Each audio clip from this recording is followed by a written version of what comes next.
Greetings, fellow fans. You're tuned into Super Harry, presenting to you today, what if Fawkes burned 19 illegal bindings on Harry aged 9 and restored his true Peveril Merlin heritage? Show some love by liking and subscribing. Enjoy the story ahead. Chapter 1, The Fire That Remembers. The cupboard under the stairs at number 4, Privet Drive was exactly 37 inches wide at its broadest point. Harry knew this because he'd measured it once with a piece of string he'd found in the garden, and the knowing had felt important somehow, like naming a thing gave you some control over it. It didn't, of course. But a boy who had nothing else to measure found ways to make inventory matter. He was 9 years old and small for it, all knobbly knees and overlarge hand-me-down pajamas that had been Dudley's before they were his, which meant they were roughly the size of a small tent. His glasses, the left lens repaired 3 times with sellotape, sat slightly crooked on his nose. His hair did what it always did, which was everything except what anyone wanted. It was the middle of July, sticky and hot, and the rest of the house was breathing the slow breath of sleep.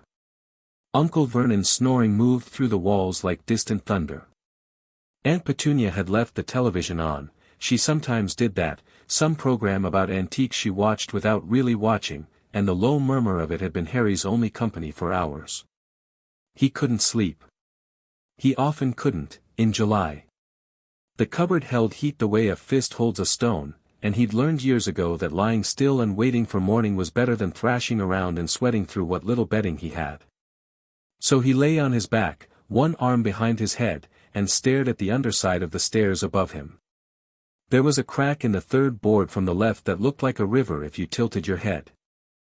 He was thinking about the incident at school last week, the one that had landed him in the cupboard for 3 days straight with no meals past a piece of bread and a glass of water per day.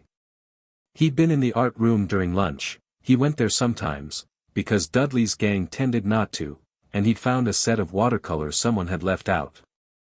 He'd started painting without really thinking about it, and when he'd looked down at what his hands had made, it was a landscape of somewhere he'd never been. Mountains like teeth biting a purple sky. A forest that glowed faintly. A lake so still it looked like a door. It had been so good that the art teacher, Mrs. Finborough, had stopped in the doorway and stared. She'd asked Harry who had taught him to paint like that. Harry had said no one. She'd gone very quiet and then said she wanted to enter it in the county schools competition, that he had a genuine gift, that she'd never seen anything like it from a child his age. Harry had made the mistake of feeling something warm in his chest about that. Dudley had found out by the end of the day. The painting was destroyed before Harry even made it home. And then Uncle Vernon, because apparently a child showing any ability at anything was both unnatural and personally offensive, had taken the door off the cupboard for 2 days as additional punishment. Harry breathed slowly in the dark. The door was back on now, but he could still feel the shape of those 2 days like a bruise. He was thinking about the mountains in the painting. He was thinking that he'd painted them from memory, except that he had no memory of mountains, and wondering what that meant, when the temperature in the cupboard dropped so suddenly and so completely that his breath misted in front of his face. In July. In Surrey. Harry sat up. The cold wasn't uncomfortable, which seemed wrong. It was the kind of cold that felt like stepping into shade on a hot day, a relief, almost, like something that had been pressing on him for a long time had briefly eased. He looked around the cupboard, which was obviously dark and obviously empty, and felt the hairs on his arms stand up in a way that had nothing to do with the temperature. Something moved in the dark above him. Not the crack and settle of the house. Something that breathed. Harry's first instinct, the one that had kept him functional through 9 years of this house, was to make himself as small as possible and wait for the thing to stop happening. But his second instinct, the one that had always been there underneath, quieter and older and more certain, said, "Look." He looked. It was a bird. That was his first, inadequate thought, it's a bird, it got in somehow, and then his eyes adjusted to the darkness that wasn't quite darkness anymore because the bird was the source of a faint ember glow, gold and red and deep amber, and no bird he'd ever seen looked like this. It was the size of a large hawk but shaped more like an eagle, with tail feathers that trailed down like something from a dream of fire, and its eyes were the color of the sun seen through closed eyelids. It was perched on the low shelf where Harry kept his 2 books and his piece of string and his stolen stub of pencil, and it was watching him the way that only very old things watch, with patience so total it had passed through urgency and come out the other side into something else entirely. "Hello," Harry said, because it seemed rude not to. The bird made a sound. Not a screech, not a caw, a note, single and clear, like the first note of something that had no last note. Harry felt it in his sternum. His eyes stung, and he wasn't sure why. "You're not a normal bird, are you?" he said. Not a question. The bird tilted its head. The glow around it intensified slightly, warm and golden, and the cold deepened at the same time, which should have been contradictory but wasn't. Harry had the sudden, absolute conviction that the creature in front of him was very old and very serious and had come here on purpose. "What do you want?" he asked. He was surprised by how steady his voice was. He was surprised to find he wasn't afraid. The bird looked at him for a long moment. Then it did something Harry would spend years afterward failing to adequately describe. It showed him something, not with its eyes, not with a sound, but in the way that a dream sometimes tells you things you know when you wake up without being able to say how you know them. It showed him layers. Dozens of them, translucent and gray-green and foul-smelling in the way that wrongness has a smell in that place behind the eyes where dreaming happens. The layers were on him. They were in him. They had been there so long he'd never noticed them because he'd never had a before to compare to. 19 of them. Harry sat in the dark and counted them without knowing how he was counting, and something that had been sleeping in the middle of his chest for 9 years opened one eye. "Those are on me," he said. The bird sang one note. "Yes. Someone put them there." Another note. "Yes. To stop me from being," he stopped. He tried again. "To stop me." The bird was absolutely still. In the stillness, Harry felt the shape of what it was offering, and it was enormous, and it was terrifying, and it was also, underneath the terror, underneath the enormity, the truest thing anyone had ever offered him. Himself. Actual, literal, himself. The self that had been folded up and compressed and locked away before he even had language, before he even had memory. He thought about the painting of the mountains he'd never seen. He thought about every time something happened around him, the time his hair grew back overnight, the time he'd somehow ended up on the school roof, the time he'd accidentally turned Mrs. Norris's fur blue in his head and she'd walked past and her fur had been blue for a moment, just a moment, and the teacher who'd noticed had gone very strange and very quiet and never quite looked at him the same way again. He thought about the crack in the board that looked like a river. "Will it hurt?" he asked. The bird looked at him with those sun-colored eyes, and it didn't lie to him. One long note, lower than the others. "Yes. It will hurt." "How bad?" The bird was quiet. "That bad," Harry said. He sat there for another moment. 9 years of small careful survivals ran their accounting through him, all the ways he'd learned to be quiet and invisible and unimportant. All the ways those strategies had failed anyway.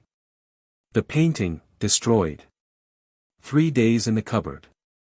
Dudley's fists. Vernon's belt.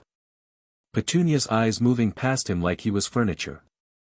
The warm feeling in his chest when Mrs. Finborough said genuine gift, and how swiftly that warmth had been punished. He thought, if this is what I am without myself, how long can I keep doing it? He looked at the bird.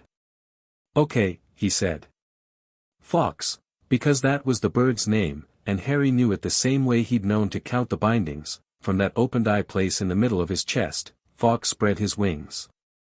Not large wings, not dramatic, not the wings of a legend making a production of itself.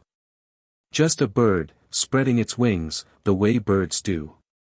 And then the fire came. Harry had expected it to feel like burning.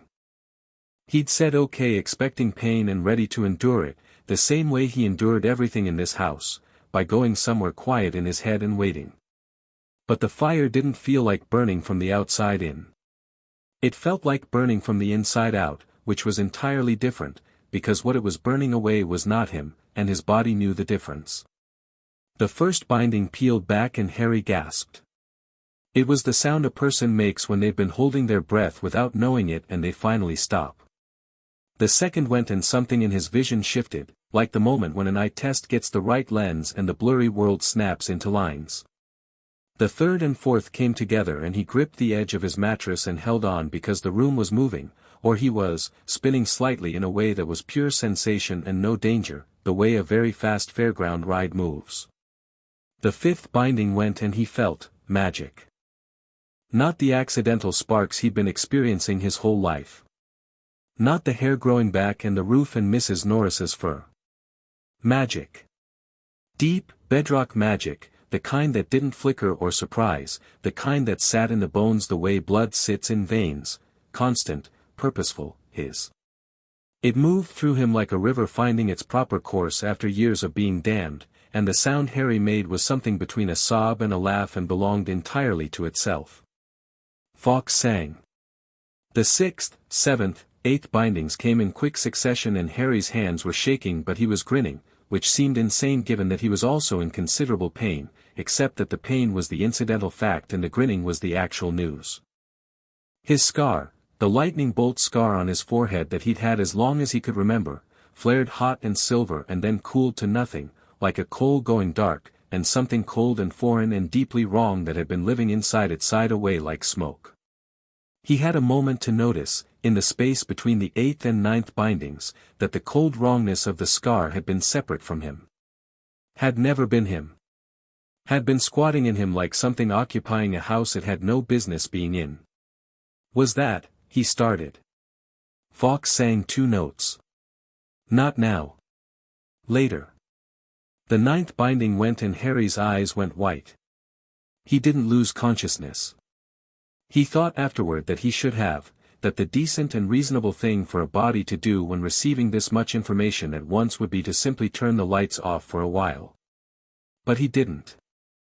He stayed awake through all of it, every single one, and what he received along with each binding's removal was not pain but knowledge, or not exactly knowledge, more like the return of things that had always been his and had been taken before he could use them. Names came to him like keys. Peveril. He knew that name. He knew it the way he knew his own face. It was him, it was his, it belonged to the same part of him that had painted mountains from memory. The Peverils were old. The Peverils were so old that wizarding history hadn't even gotten to the real beginning of them, and they were in him, in his blood, in the marrow of his bones, 3 brothers and all their descendants and the accumulated understanding of a line that had looked at death itself and bargained with it and walked away. Merlin. Harry sat in the dark under the stairs at number 4, Privet Drive, and felt the Merlin line in him like a second heartbeat. Not the storybook figure. Not the man with the beard and the pointed hat and the nice turn of phrase about magic. The actual Emrys, the original, the one who had existed before Arthur and would have existed after, the one who had been the source of half the foundational theory of Western magic, that Merlin, the real one, was his ancestor, and the knowledge of that bloodline was in him like a library that had just had its lights switched on. 13th binding, 14th, 15th. The fire was white now, not gold, not red, white and clean and surgical. Harry could feel the shape of himself with total clarity, could feel the dimensions of what he was, and he was going to need time with this. He was going to need a long quiet place to sit with what he now understood himself to be. But the general outline was available to him with the brutal simplicity of facts. He was the last heir of 2 of the oldest and most powerful magical bloodlines in British history. He had been bound into magical near-impotence at 15 months old by someone who had access to the most complex and illegal binding magic Harry had ever heard of. The someone who had access to that level of magical expertise, and to the infant Harry Potter, and to the motivation to ensure the boy who lived remained manageable and controllable. 16th binding. The name arrived with it like a stone through glass. Dumbledore. Harry sat with that for exactly 1 second. Then he put it in a box, closed the lid, and set it aside.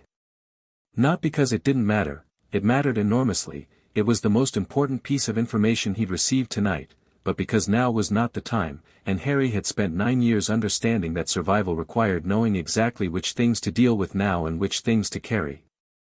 17th. 18th. The 19th binding came last, and it was the oldest and the worst, and when Fawkes burned it away, Harry felt something fundamental in the structure of the cupboard crack, and a spiderweb fracture ran down the wall beside his head, and the single bare bulb overhead sparked to life on its own, buzzed twice, and went out. In the darkness that followed, Harry realized he could see perfectly. Not with the help of any external light. Just, could see.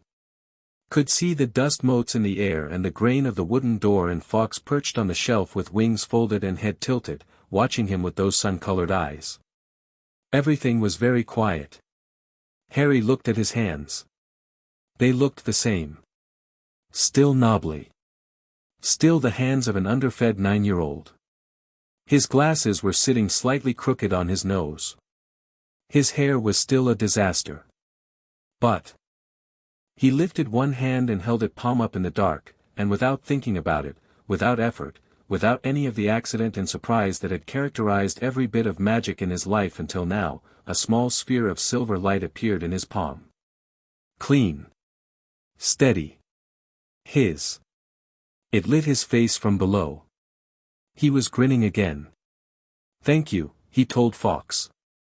Fawkes sang one note, soft and complicated, the way a note sounds when it carries more than one emotion. Harry heard affection in it, and something very old, and something that might have been, grief, maybe. Not for Harry.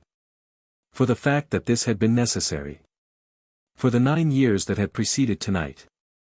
"Don't," Harry said, not unkindly. "It's done now. What comes after is what matters." Fawkes looked at him for a long moment, and in that look was an entire recalibration, the bird reassessing what it had found here, understanding that the boy who'd said okay in the dark was not the same as the boy who had emerged from the fire, and the boy who had emerged was someone Fawkes had not quite expected and was clearly pleased by. A feather dropped from Fawkes's tail. It fell like a golden ember and lay on the mattress beside Harry's hand, long and brilliant, a phoenix feather, the color of fire at its most honest. Harry picked it up carefully. He could feel the magic in it humming against his palm like a live wire, familiar, like recognizing a sound you'd heard in a dream. "I'll take care of it," he said. Fawkes spread his wings and disappeared. Not dramatically. Not in a burst of fire or a crash of light. He was simply there and then he wasn't, the way a flame goes out. The warmth of him lingered for a moment and then the cupboard was its usual 37 inches wide and its usual summer-hot darkness and Harry was alone. He sat still for roughly 30 seconds. Then he got up. The first thing he did was the mental equivalent of walking through every room of a house to understand its dimensions. He went through himself carefully and methodically, cataloging the shape of what he was now, testing the edges of his ability the way you test ice, not throwing yourself at it, just pressing, feeling for where the solid was. What he found was not comforting in any gentle sense. It was not the magic of someone who would blend in, who would stay unremarkable, who would pass through school and draw no attention. What he found was a power that went very deep, bedrock deep, and had the quality of something that had been compressed for 9 years and was now decompressing with the slow inexorable force of geology. He could also, he discovered, read the magical residue left in the room. That was new. Or not new, it had always been a latent capacity, presumably, now unblocked, and when he turned his attention to the walls of the cupboard, to the air itself, he could see the tracework of what had been done here. The bindings he'd lost showed as scorch marks in the magical fabric of the space, places where something had been attached to him and he'd moved through this room for years while wearing them without knowing. He could also see something else. At the very edge of his perception, faint but unmistakable now that he knew to look, the monitoring charms. 3 of them. One on the house itself, one specifically keyed to his core, one hidden in his scar that had been keyed to something else entirely and was now, he probed it carefully, dead. Inert. Whatever had been feeding through that connection was gone. He filed this information with the same methodical calm he'd filed the name Dumbledore an hour ago. Harry went to the little pile of books on his shelf.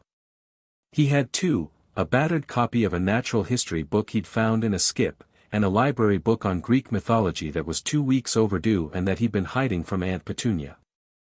He opened the mythology book to a page with a painting of Hermes and stared at it, not seeing it, thinking instead about what he needed to do next and in what order. He needed to leave. This was so obvious it didn't require debate. He was 9 years old and he had the mind of someone much older, and he was now aware of the full nature of what was being done to him in this house, not just the neglect and the cruelty, which he'd always known about, but the magical dimension of it, the deliberate engineering of his powerlessness, the cold calculation of someone who'd looked at a 15-month-old orphan and thought, useful, if managed correctly. Staying in this house was not an option. He also needed money. Gringotts. His family's vaults, he could feel them distantly, the way you feel a familiar weight in a coat pocket. They were real, they were his, and the goblins would know what to do with him. He also needed, and this was the thought that surprised him with its vehemence, to be seen. Not famous. Not the boy who lived or whoever the prophet made him out to be. He meant seen as himself, as the actual Harry, with the actual inheritance, walking through the world on his own terms rather than terms that had been set for him by someone else. He stood up, which in the cupboard meant a sort of bent-kneed crouch, and began to pack.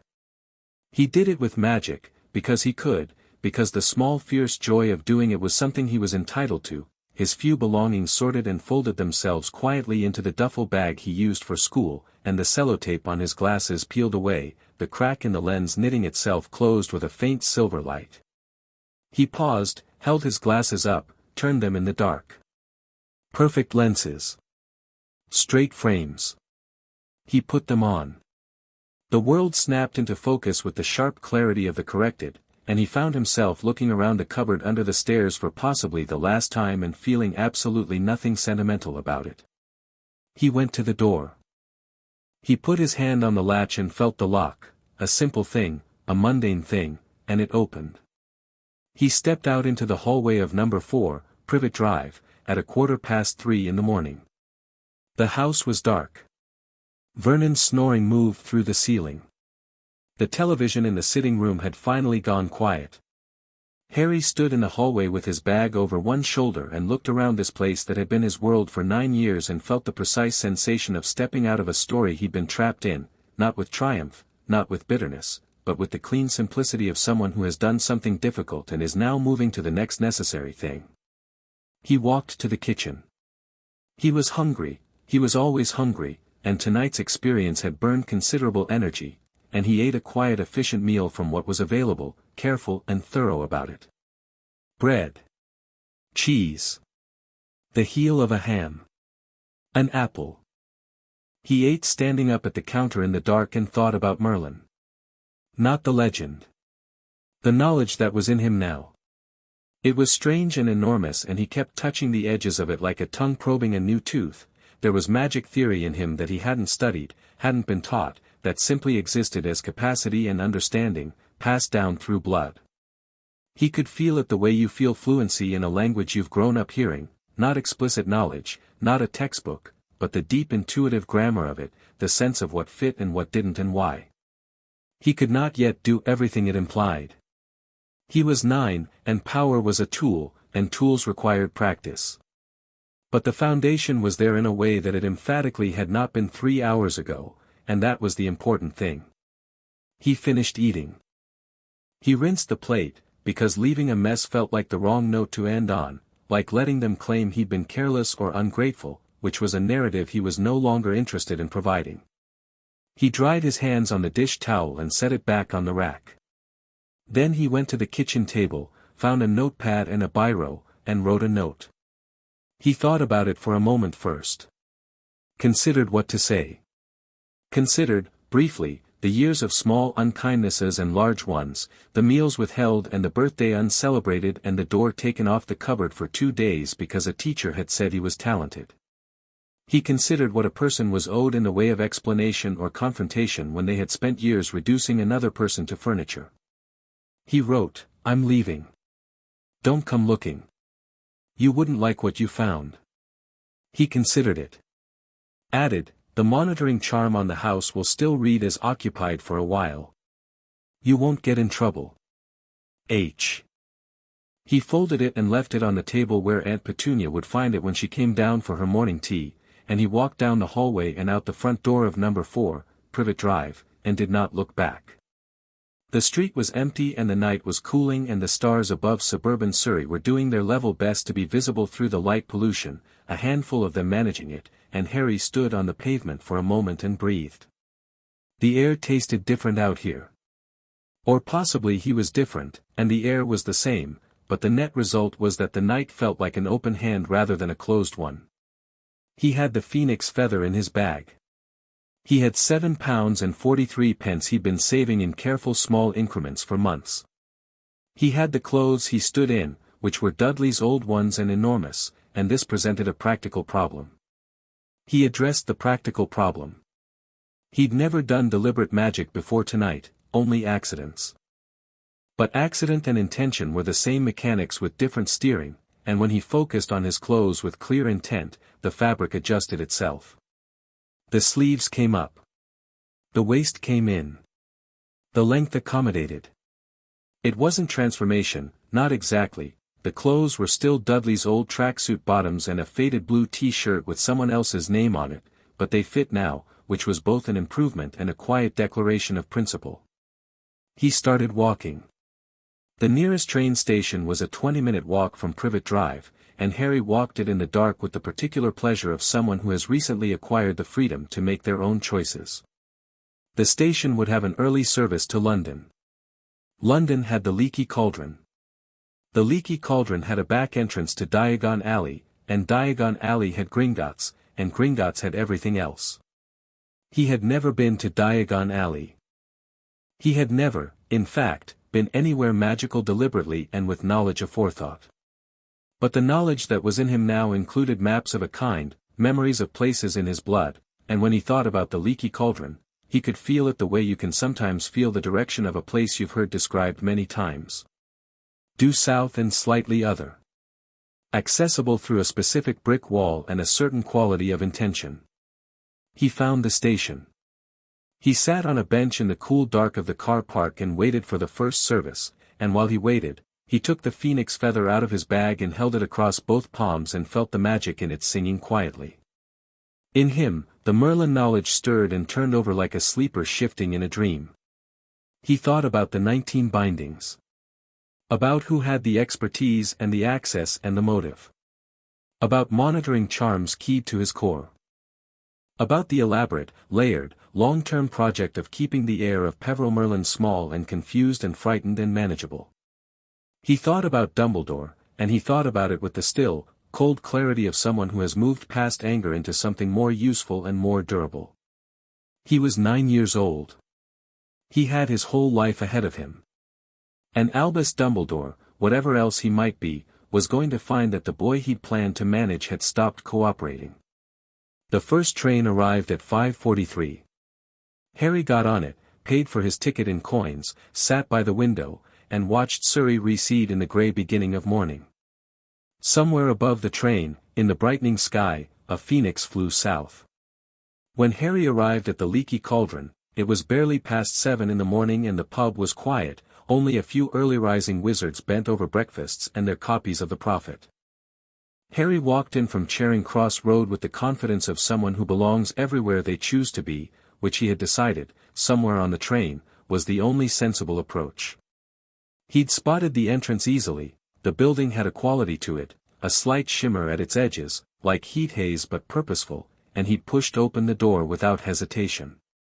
The barman behind the counter, a chubby, bald man with a cheerful demeanor and the slightly unfocused look of someone who had served a lot of early morning drinks to a lot of people who needed them, looked up.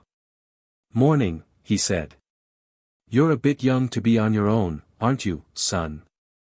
Harry looked at him with calm, level attention. "I need to get to Diagon Alley, please." The barman blinked.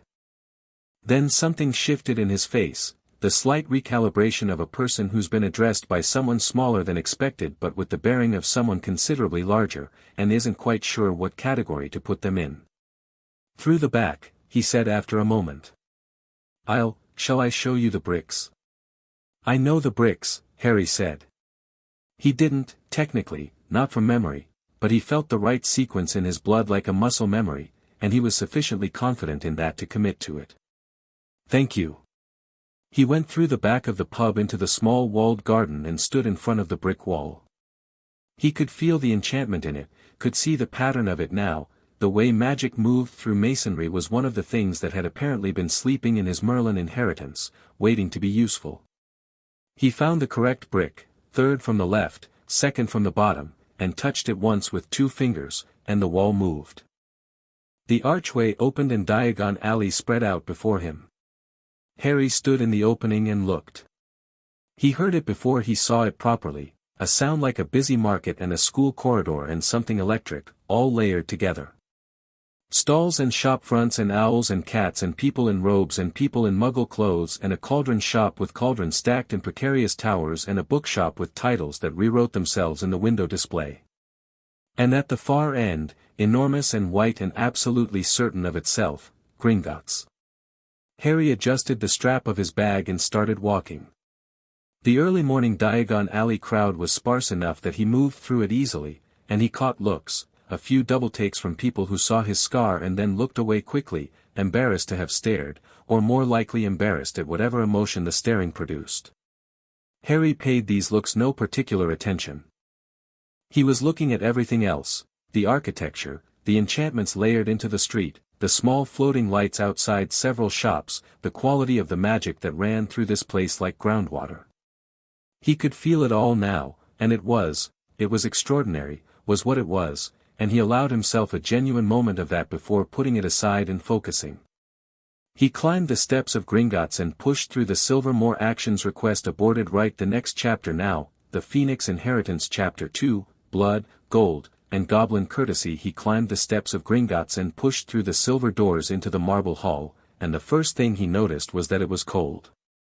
The second thing he noticed was that it was enormous, and the third thing, which arrived simultaneously with the second but took a moment to register properly, was that everyone in the building was watching him. Not rudely. Not the way the wizards outside had watched him with their quick embarrassed double takes.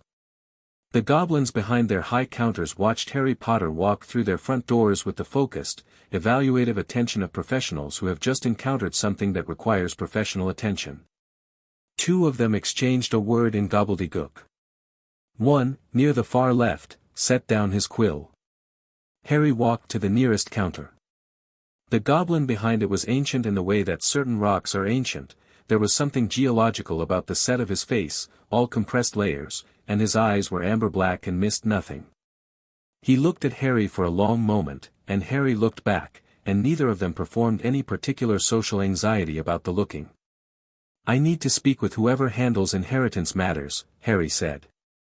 I am Harry James Potter, heir of Potter, Peveril, and Merlin. He said it without drama. Just information, offered to the relevant party, clearly and completely. The silence that followed was the kind that happens when a room full of people all decide not to react visibly at exactly the same moment. It had a texture to it, that silence, compressed and deliberate. The goblin behind the counter, whose nameplate read Sharp Axe, looked at Harry with an expression that was not quite anything Harry had a word for yet. It was somewhere between respect and hunger for data, the look of someone who has just encountered a genuinely interesting problem.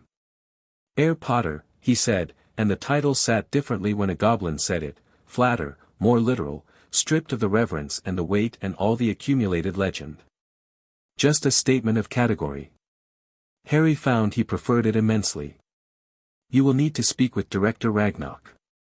Follow me, please. He said please the way goblins say it, which is to say as a courtesy between parties of equal standing rather than as a social lubricant, and Harry appreciated the distinction. He followed Sharp Axe through a door behind the counters and down a stone corridor that sloped gradually downward, the torches on the walls shifting from orange to blue as they went deeper. The air changed, cooler, drier, carrying the faint metallic smell of old gold and older stone. Harry could feel the magic down here with every step, layer upon layer of it, old and heavy and purposeful, the kind of magic that had been built by people who understood that magic was engineering before it was anything else. He thought about Merlin again, about the knowledge that was in him, and felt, distantly, that this kind of building would have been familiar territory.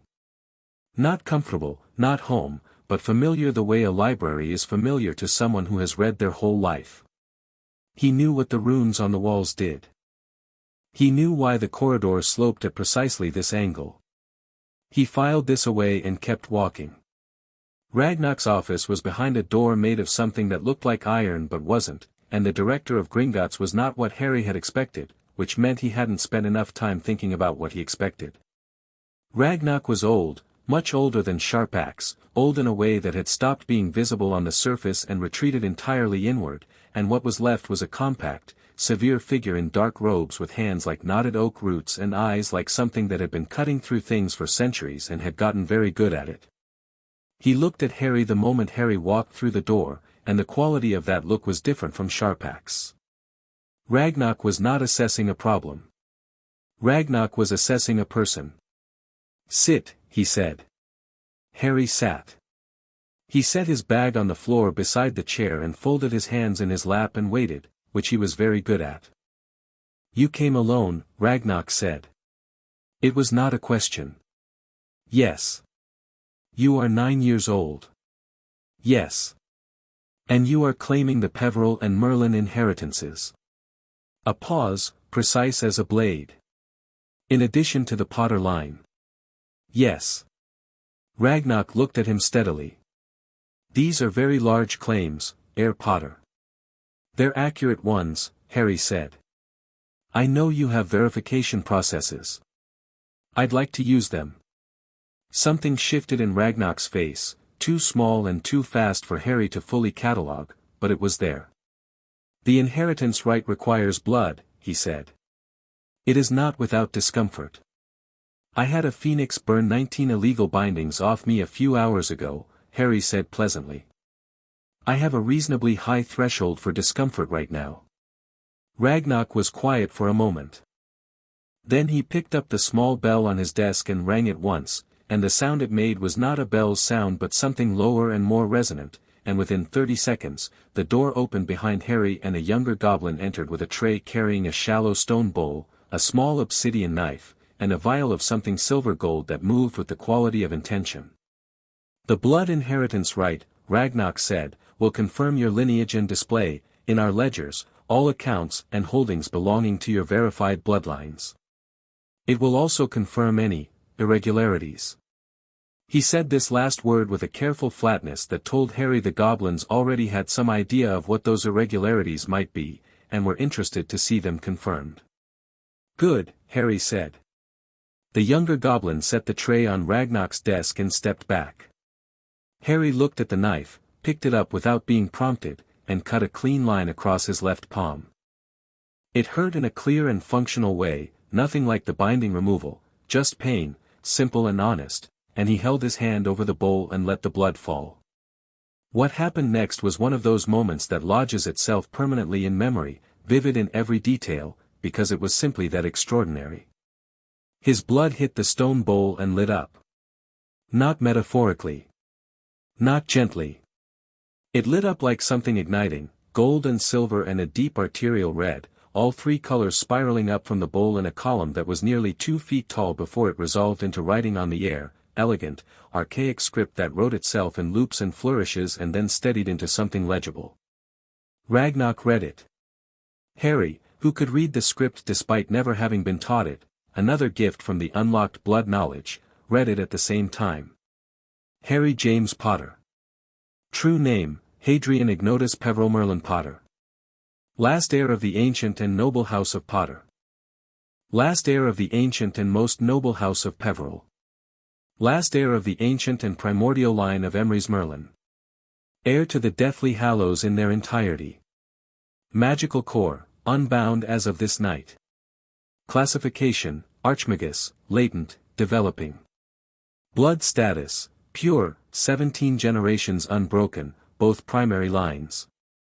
Below the lineage, in a different script, smaller, sharper, the script of legal notation, irregularities detected, 19, illegal suppression bindings, removed. 1, illegal blood adoption block, active. 1, illegal will obstruction, active. 3, illegal fund redirections, ongoing. 1, unknown entity binding, removed. Total estimated financial damage from ongoing redirections, 847,000 galleons over 7 years. Legal standing, Heir Potter has full grounds for criminal complaint under the Gringotts Financial Protection Charter of 1347 and the Wisingamot Blood Rights Act of 893. The writing hung in the air between them for a long moment and then faded slowly, the way embers do. Ragnock said nothing for a count of 5. Then he said, very carefully, "You were aware of some of this." "Some," Harry agreed. "Not all. The specific numbers are new. 847,000 galleons. Ragnock said it without inflection, which was somehow more damning than any inflection could have been. "Yes. I'd like to know where they went." Ragnock folded his hands on the desk, and the gesture had the quality of a decision being made.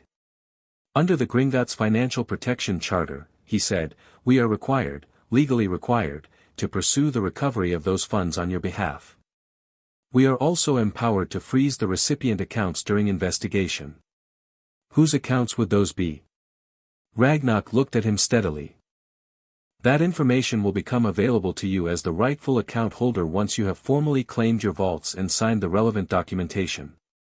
I will tell you that the recipient account is held by a wizarding individual of considerable standing, and that the amount has been accruing since shortly after your parents' deaths." Harry looked at Ragnock. Ragnock looked at Harry. Between them was the comfortable silence of two parties who understood each other perfectly and had no need to say the name out loud.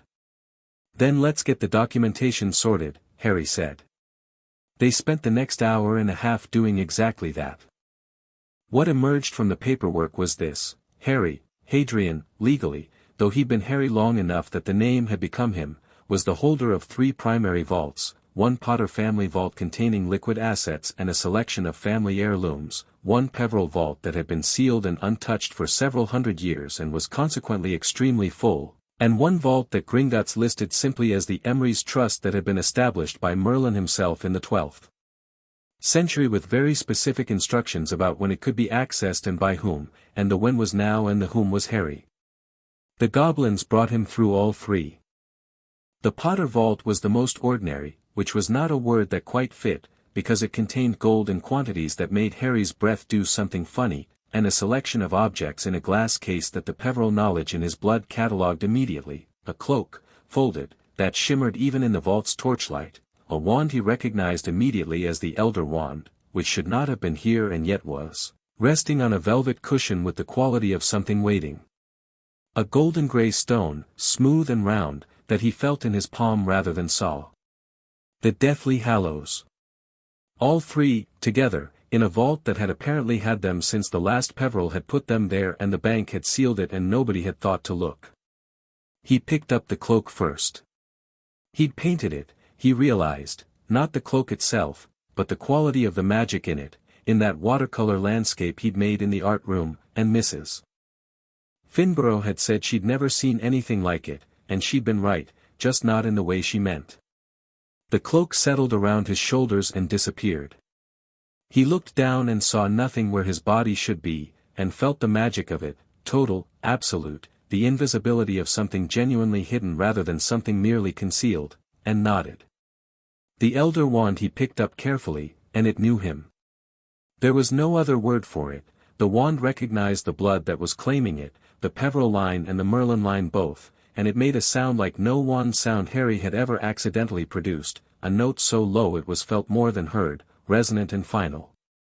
He set it back down on the cushion after a moment, because he didn't need it yet and because carrying the most powerful wand in history around Diagon Alley seemed premature. He would come back for it. The resurrection stone he held for longer than he meant to. There was something in it that pulled at the part of him that had grown up without parents, without family, without anyone who had chosen him, and he was aware enough of himself to recognize the pull and name it and close his hand around the stone and breathe slowly and then put it in his pocket, because it was his and he was not afraid of it. He just wasn't going to use it today. The Peveril vault was vast and ancient and smelled of something Harry had no name for, something between old magic and old metal and something else entirely. He walked through it slowly, letting his blood knowledge catalog what was here, and it took a while. Artifacts. Books, hundreds of them, some so old that the titles were in languages that had been dead for 1,000 years. Portraits that watched him from gold frames with expressions ranging from suspicion to fierce pride. Journals. Maps. A full set of Peveril family armor that had been enchanted into near indestructibility. An entire collection of objects that Harry's Merlin knowledge identified as foundational research tools, things that had been used in the construction of basic magical theory. He took the books. The goblins provided him with an enchanted trunk with an interior that was considerably larger than its exterior, and he spent 20 minutes making selections, not everything, but the things he could feel he needed, the things the knowledge in his blood was reaching toward. Advanced Transfiguration. Foundational Ward Theory. Peveril Family History. 2 books in an old script that the Merlin knowledge told him were primary sources on Archmagus-level ability, something so rare that most modern wizarding textbooks didn't even include the classification. The Emery's Trust Vault was last, and the goblin who led him there, a different one now, older than Sharpax, named Iron Forge on his nameplate, stopped outside its door and looked at Harry with an expression that was the most overtly emotional thing Harry had seen from a goblin all morning. "No one has been in this vault in 900 years, Iron Forge said. "I know," Harry said. It was sealed with a blood recognition ward keyed to the Emery's line. Direct descent, magically verified. "I know. There are rumors among my people about what it contains." Harry looked at him. "Are the rumors interesting?" Iron Forge considered this. "They are significant." "Then I'll tell you what I find," Harry said, and something in the goblin's face shifted into what Harry was beginning to recognize as the goblin equivalent of a smile, not expressed in the mouth, but in the eyes, a warmth carefully contained within professional precision. The door opened. Harry went in alone. The vault was not large. After the cavern scale of the Peveril vault, this was almost modest, a stone room, circular, with a low ceiling and a single light source that was not a torch but a sustained magical flame in the center of the room, blue-white and ancient, burning in a brazier without fuel as it had apparently been burning for 900 years. Around the room, on stone shelves, were perhaps 40 objects. No gold. No jewelry. No coins. Just objects and books and, in a niche in the far wall, a single sealed letter. Harry walked to the letter first. It was addressed, in handwriting that was both elegant and oddly modern-looking, to the last heir. "You'll know when." Harry broke the seal. He read it. He read it twice. He stood in the Emery's Trust Vault with the letter in his hands and was quiet for a moment in the way he'd been quiet in the cupboard before he said okay to Fawkes, the quality of stillness that precedes a large decision. The letter was from Merlin. Not a transcript, not a dictation. A letter in Merlin's own hand, written approximately in the year 1150 and preserved through 9 centuries by magic that Harry could feel was specifically keyed to survive exactly this long and no longer, and in it, Merlin, who turned out to write in the forthright, slightly impatient style of someone who has been composing in several languages simultaneously for decades and has no patience for rhetorical padding, explained several things with brisk clarity. He had seen Harry coming. Not specifically, not the name, not the exact circumstances. But the blood sight, which was apparently a characteristic of the Emery's line that manifested in its fullest bearers, had shown him the shape of a moment approximately 9 centuries hence when the line would converge, the Peveril inheritance and the Merlin inheritance both coming to rest in a single person at a point of significant magical and political crisis. He had prepared accordingly. What was in this vault was not treasure in the conventional sense. It was tools.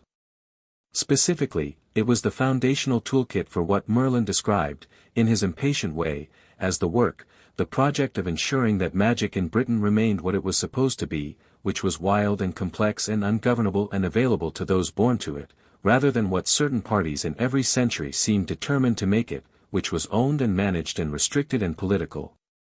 The objects on the shelves were things Merlin had made. Research.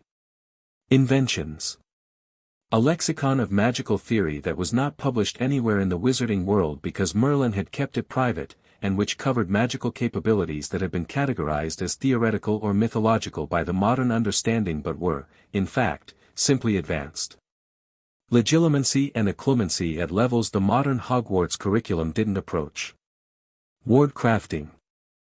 Blood magic, the legitimate kind, the kind that built rather than destroyed. Parseltongue grammar, written out in full. Harry blinked at that one and then thought, with sudden clarity, of course. Archmagus theory. And at the very bottom of the last shelf, wrapped in plain cloth that had survived 900 years through sheer magical stubbornness, a wand. Harry unwrapped it. It was 12 inches, ash wood, with a core that his blood knowledge identified before his eyes could confirm, a feather from the first phoenix. Not a phoenix. The first. The one from which all others were descended, which made the feather core of this wand something that could not be replicated by any modern wand-maker and could not be sold for any sum and was, in terms of its compatibility with the Emery's blood, essentially a part of Harry's inheritance as direct as the stone walls of the vault. He held it. The feeling was different from the Elder Wand. The Elder Wand had recognized him with the cold precision of something responding to a legitimate claim. This wand warmed in his hand with the quality of reunion, two things belonging to the same family, separated for centuries, restored to each other. It had been made for this moment. Merlin had made it for him. Harry stood in the vault and held his wand and took a breath. Then he got on with things. He came back out of the vault with his trunk and his wand and the letter from Merlin in his inside pocket. He'd get an inside pocket, he decided, because he was going to need one. An iron forge was waiting in the corridor with an expression of barely contained professional curiosity. Significant, Harry confirmed. Iron forge made a sound that was the goblin equivalent of a deeply satisfied exhale. They went back up to Ragnar's office, where a substantial amount of paperwork was waiting. Harry worked through it systematically. He formally claimed all 3 lines, Potter, Peveril, Merlin Emery's, and signed as Hadrian Ignotus Peveril Merlin Potter, which was his full legal name and which he was going to have to think about in terms of how he used it. He authorized the investigation into the fund redirections. He signed the document that formally established Gringotts' mandate to pursue recovery and freeze the recipient accounts, and he did not ask again whose name was on those accounts because they both knew and the paperwork would make it official in due course. He authorized a monthly management arrangement on the vaults. He signed the document that allowed Gringotts to formally register his claims with the Wisengamot's blood registry, which was legally required within 30 days of an inheritance claim and which would be, Harry understood, something of a public event. The blood registry filing will be visible to the public, Ragnar said. When it is processed, typically within a week, the Wizarding Wireless and the Daily Prophet will have access to the registered name and lineage. Harry considered this. How detailed is the public version? Name, primary lineage, and date of claim. Not the contents of the vaults or the investigation details. Good. Let it go through. He paused.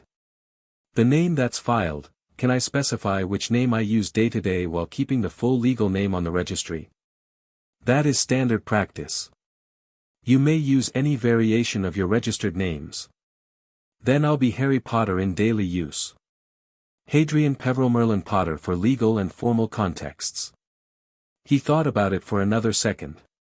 And I'd like a Gringotts letter of introduction. Something I can use if I need to establish my standing quickly. Ragnar reached into his desk, produced a small card of what appeared to be white stone rather than paper, and inscribed something on it with a touch of one finger that left runes glowing in the surface. He handed it to Harry. The inscription is magically verified, he said. Any institution or individual in the wizarding world will recognize the Gringotts seal. Harry tucked the card into his new inside pocket, alongside Merlin's letter.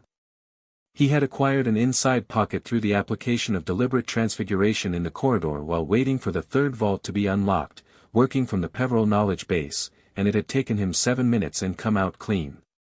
He was quietly pleased about that. "One more thing," he said. "Is there a way to place a block on my account so that no one else can authorize transactions without my express consent? Even someone claiming magical guardianship?" Ragnar's expression didn't change, but his eyes did, something sharpened there. "That block is already in place as of your formal claim," he said. "The previous access arrangements have been revoked." "Previous access arrangements," Harry said. "Your magical guardian had quarterly access to the Potter family vault for the purpose of your upkeep and welfare," Ragnar said, "and the phrase for the purpose of your upkeep and welfare had a dryness to it that could have etched glass. This arrangement, combined with the active fund redirections, will be part of the investigation." Harry nodded. He let himself feel, briefly, the specific quality of coldness that came with confirming what he'd already suspected, that the man who was supposed to have been protecting him had been stealing from him, had been profiting from a situation he had engineered, and then he folded that away too, with the same methodical calm, in a box beside the other things he was keeping for the right moment. "Thank you, Director Ragnar," he said, and stood. Ragnar stood as well, which Harry had the sense was not something he did for everyone. He looked at Harry across the desk, and the look was long and assessing and arrived at some conclusion Harry couldn't quite read. "The Goblin Nation is not in the habit of political involvement," Ragnar said. "I know. However." A pause. "We are in the habit of honoring legal obligations. And of remembering those who treat our institutions with appropriate respect." Harry met his eyes. "Then we should get along fine."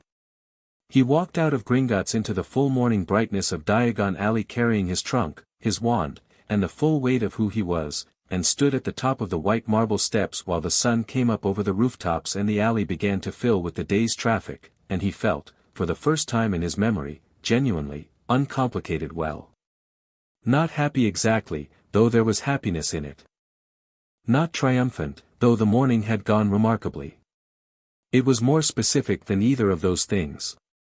It was the feeling of being correctly dimensioned, of occupying the space he was actually supposed to occupy rather than the space that had been compressed for him.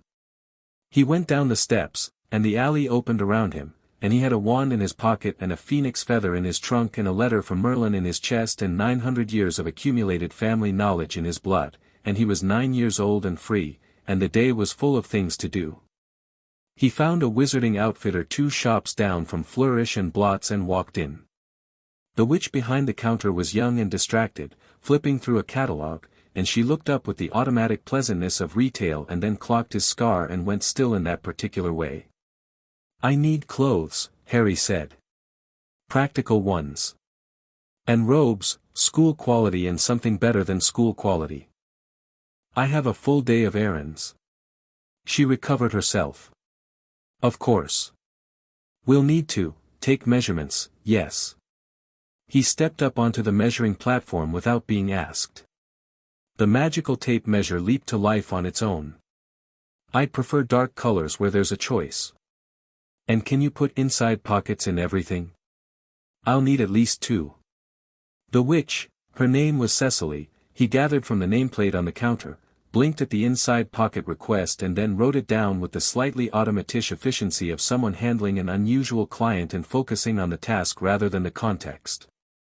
Harry spent 40 minutes being fitted, chose 4 sets of clothes and 2 sets of robes, and paid from the coin bag the goblins had provided him, a standard access arrangement, they'd explained, loaded with a reasonable allowance from the main Potter vault and accessible anywhere in the wizarding world.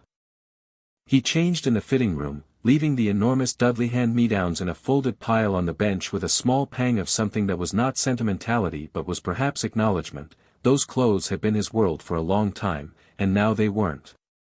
He came out in dark trousers, a grey shirt, and a plain black robe that fit correctly, and he looked like himself in a way he never quite had before, and Cecily looked at him with an expression that had moved entirely from famous person's scar to this is actually a remarkable child and said, "Will there be anything else?" "Food," Harry said. "Is there somewhere close?"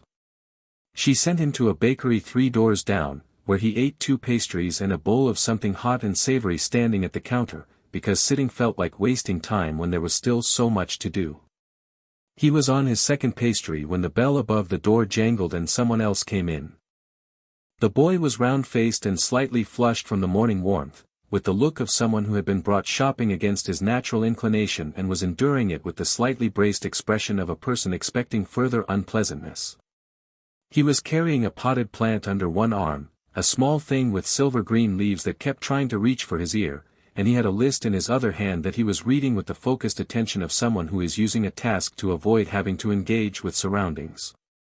He looked up when Harry looked over, in that way where 2 people notice each other noticing, and Harry saw immediately that there was something about this boy that was held down. Compressed, like a spring that had been sat on for a long time and had learned to expect the weight. Not the same as Harry's situation, the mechanics were different, the flavor of it was different, but the quality of it was recognizable. "That plant is trying to get in your ear," Harry said. The boy looked at the plant, which was indeed now making a dedicated effort toward the side of his head. "That's Mimbulus Mimbletonia," he said, with the slightly defensive tone of someone explaining a passion to a skeptic. "It likes warm places. It's probably just cold in here. Does it know the difference between a warm place and someone's ear? It's learning." A pause. "I've only had it a week." Harry ate his pastry. The boy tucked the Mimbulus more firmly under his arm. Outside the bakery window, Diagon Alley went about its morning business. "I'm Harry," Harry said. The boy looked at the scar, which was impossible not to, and then, and this was the thing that made Harry immediately certain he was going to like this person, deliberately looked away from it and at Harry's face instead, and said, "Neville. Are you here with someone?" "No. You." "Gran. She's in the apothecary." He shifted the plant. "She'll be a while. She argues with the owner about quality every single time we come." "Good. Do you want a pastry?" "I'm buying." Neville looked at him with the slightly baffled expression of someone who has not been offered uncomplicated friendliness very often. "Yeah," he said, after a second. "All right." They ate, standing at the counter, and talked. It was easy in the way that certain conversations are easy because both parties have the same understanding of what things actually are, not what you're supposed to say they are, not what it's polite to pretend, but the actual reality of them. Neville told Harry about the Longbottom family situation in the indirect, sideways manner of someone who has told it so many times that the raw edges have been worn smooth, and Harry listened with the full quality of attention that was one of his inheritance from the Merlin line, the capacity to hear what someone was saying and also what they weren't. Neville's parents were in St. Mungo's.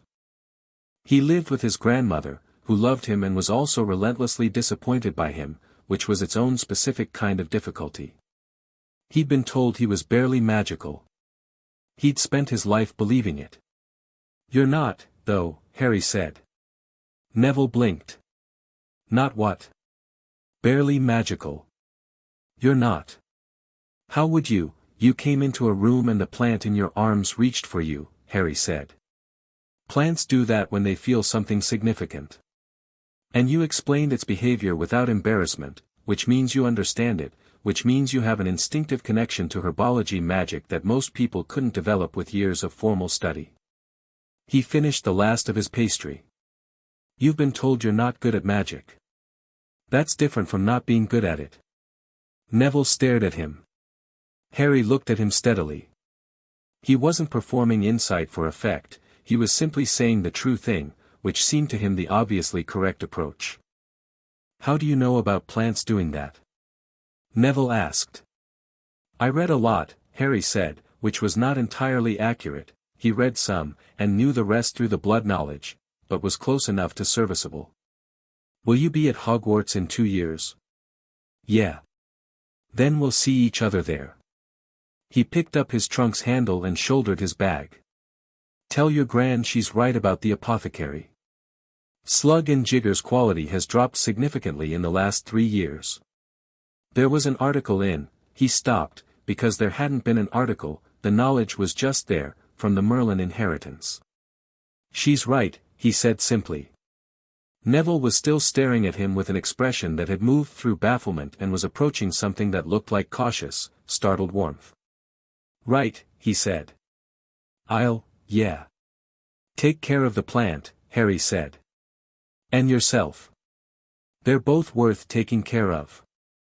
He walked out of the bakery into the sunlight, and behind him, through the glass, he could see Neville looking down at the Mimbulus Mimbletonia in his arms with a slightly different expression than the one he'd walked in with, which was an expression of someone who has been seen clearly and is recalibrating what that means. Harry had a list of things left to do. He worked through it with efficiency and a certain quiet pleasure in the working. He went to Flourish and Blots and bought books. He went beyond the recommended school list, deep into the shelves, guided by blood knowledge that knew what he needed better than any curriculum: advanced charms theory, ward construction, a complete history of magical law that included several volumes the modern Hogwarts library had apparently deemed too political for student access. He bought them all. The shopkeeper, a thin wizard with ink-stained fingers, watched Harry navigate the shelves with the focused purposefulness of a graduate student and said nothing, simply totaled the bill and took the coins. He visited Madame Malkin's for dress robes, because he'd seen the invitation in the Gringotts paperwork, a Wisengamot notification of the blood registry filing, which would require his attendance at a formal registration ceremony within the month, and for which casual robes were explicitly insufficient. He was measured again and chose dark green, and the madam herself, who had an eye for things, said, "You have good instincts about what works on you." Harry thanked her and meant it. He went to the Owl Emporium because he needed a way to receive correspondence, and came out with a small, fierce, deeply self-possessed eagle owl he named Athena on the spot. She'd landed on his arm in the shop and regarded him with the cool evaluative expression of something that was choosing rather than being chosen, and he respected that enormously. He went to the apothecary. Not Slug and Jiggers, he found a smaller one in a side street off the main alley, staffed by an elderly witch who sold individual ingredients rather than kits, and he bought a specific selection guided by the research notes in the Merlin Vault books, things he intended to use for practice potions over the coming weeks. By midday he had done everything on the list he'd mentally constructed between the Gringotts steps and the bakery. He stood in a quiet corner of the alley and took stock.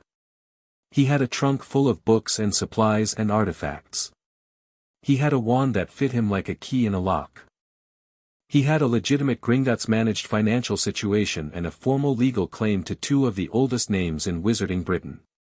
He had a phoenix feather and a letter from Merlin and the resurrection stone in his pocket and an eagle owl perched on his shoulder. He was 9 years old and had nowhere to stay tonight. This was, he acknowledged, something of a gap in the planning. He thought about it for a moment, standing in the Diagon Alley side street with Athena grooming her shoulder feathers against the side of his head in what he was choosing to interpret as affectionate. The Potter family had properties, he'd seen them in the vault documentation. Godric's Hollow was, he understood, a difficult prospect for various reasons. But there were others. A townhouse in London. A cottage in Scotland. Both were currently listed as sealed and unoccupied in the Gringotts records. Both were his. He went back into Gringotts. Sharpax looked at him with the expression of someone who had begun to find Harry's visits professionally stimulating. "I need access to the Potter London townhouse," Harry said. "And a key." Sharpax produced both within 10 minutes. The townhouse was in a wizarding street in Islington, a place that existed in the overlap between Muggle and magical London, a terrace of houses that looked ordinary from the outside and were nothing of the kind. Number 12, no, different number, different street from the Order's headquarters. This was 47 Merlin Lane, which Harry noted with a private smile, was tall and narrow and had been empty for 7 years and smelled of dust and old wood and the faint warm residue of a family that had lived well in it. He walked through it. 3 floors, 4 bedrooms, a library that had been thoroughly stocked by some previous Potter and then left when the family moved to Godric's Hollow. A kitchen that responded to his presence by deciding to function again, the enchanted appliances warming up with the slightly groggy efficiency of things waking from long sleep. A study on the 2nd floor with a fireplace and walls of dark paneling. It needed cleaning, which he did with magic, working from the foundational Merlin knowledge, applying basic household charms he understood at a level of theory that made the application clean and thorough rather than approximate. It took him an hour. By the end, the house smelled of beeswax and old books and that indefinable something that good houses have, the quality of being meant for habitation. He set his trunk in the library. He put Athena on the perch he'd bought in the alley. He went to the kitchen and found that the enchanted pantry, operating on some preservation charm that had survived the 7 vacant years, still had usable dry goods and some charmed preserved items. He made tea. He sat in the kitchen of his family's house in Islington with a cup of tea and the letter from Merlin on the table in front of him, and he looked at the afternoon light coming through the window, golden and specific in the way late afternoon light is specific in old houses, and he thought about the cupboard under the stairs that had been 37 inches wide at its broadest point. He thought about Mrs. Finborough saying genuine gift. He drank his tea. He picked up the letter from Merlin and read it a third time, this time paying attention to the postscript that he'd passed over the first 2 times because the main body had required full processing. The postscript was brief and written in a slightly different ink, as if added after the main letter had dried. One more thing. The phoenix who finds you will have been waiting a long time. They are not bound to any person or institution, whatever arrangement they may currently maintain. They chose to remember you before you existed. Treat them accordingly, as a friend, not a tool. The fire that remembers is the oldest magic there is. Harry folded the letter and put it back in his pocket.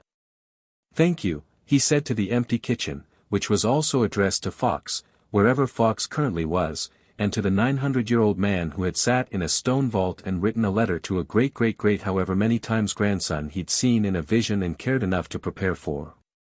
He had 2 years before Hogwarts. 2 years was a long time if you used it correctly. He opened the first of the Peveril books and started to read.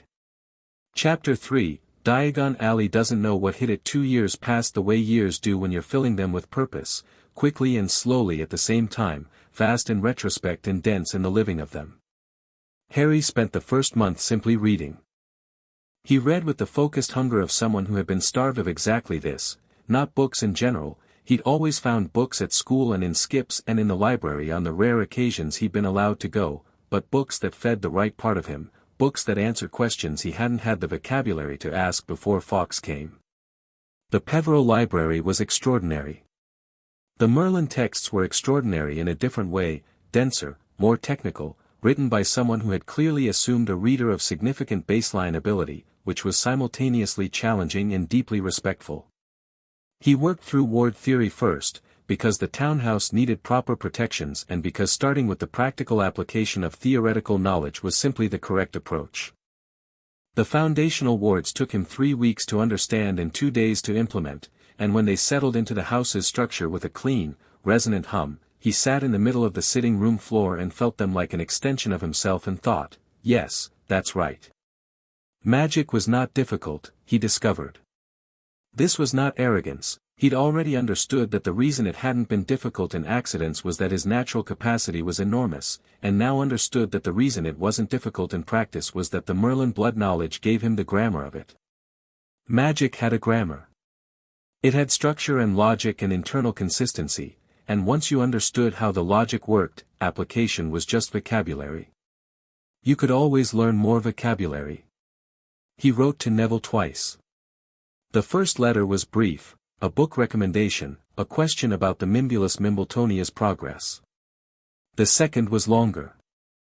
Neville's replies had a careful quality at first, like someone who'd been burned by openness before and was testing to see if this was safe, and then they loosened into something more genuine, enthusiastic about plants in a way that filled whole paragraphs, cautious about his grandmother, funny when he wasn't trying to be. He did not write to anyone else. Specifically, he did not respond to the letter from Albus Dumbledore that arrived via Hogwarts Owl in August of his first summer, a letter full of warm concern and gentle questions about his welfare and an invitation to discuss his living arrangements and his situation that had, underneath all the warmth, the quality of a man who has just discovered that a piece has moved off the board where he left it and is performing calm while being nothing of the kind. Harry read the letter carefully, noted every layer of it, set it aside, and wrote back 3 sentences, Dear Professor Dumbledore. I am well and settled. I will see you at Hogwarts. He did not include a return address.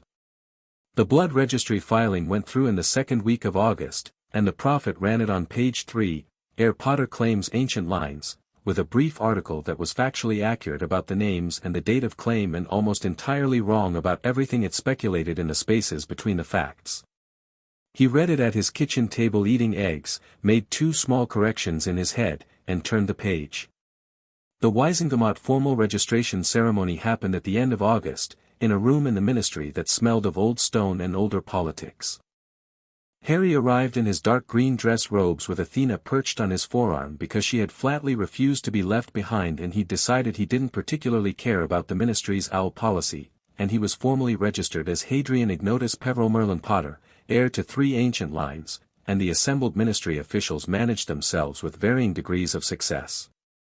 Cornelius Fudge, the Minister for Magic, shook his hand for slightly too long and said remarkable, quite remarkable several times, and had the quality of a man who is performing an emotion he doesn't quite feel. Percy Weasley, an intern, Harry gathered, from the look of him, stood in the corner taking notes and went scarlet when Harry glanced at him. An auror named Kingsley Shacklebolt, tall and calm and very still in the manner of someone paying genuine rather than performative attention, met Harry's eyes briefly across the room and gave a single, small nod that Harry returned. Dumbledore was not there. Harry had expected this. There was no formal obligation requiring the headmaster to attend a blood registry ceremony, but the absence had a specific quality to it, the quality of a presence that had been in the room first and had withdrawn upon discovering the room's contents. He thought about that on the way home. The second year was different from the first. He'd spent year 1 building the foundation, the wards, the theoretical knowledge, the gradual physical practice of deliberate magic. The Merlin trunk contained, among its inventory, a training framework that Merlin had apparently devised for his own development at a similar age, modified for a world 9 centuries ahead. It was one of the things the blood site had prepared for, the knowledge that the inheritor would come as a child and would need a structured path. Harry worked through it with the same methodical consistency he brought to everything. Wandless magic, because the Merlin line had been working wandless since before wands were standard practice. Occlumency, because the Merlin texts were unequivocal that a mind unshielded was a mind unprotected, and because he had specific and urgent reasons to want his thoughts private. Transfiguration at levels well beyond anything the Hogwarts curriculum approached. He also practiced with his wand every day.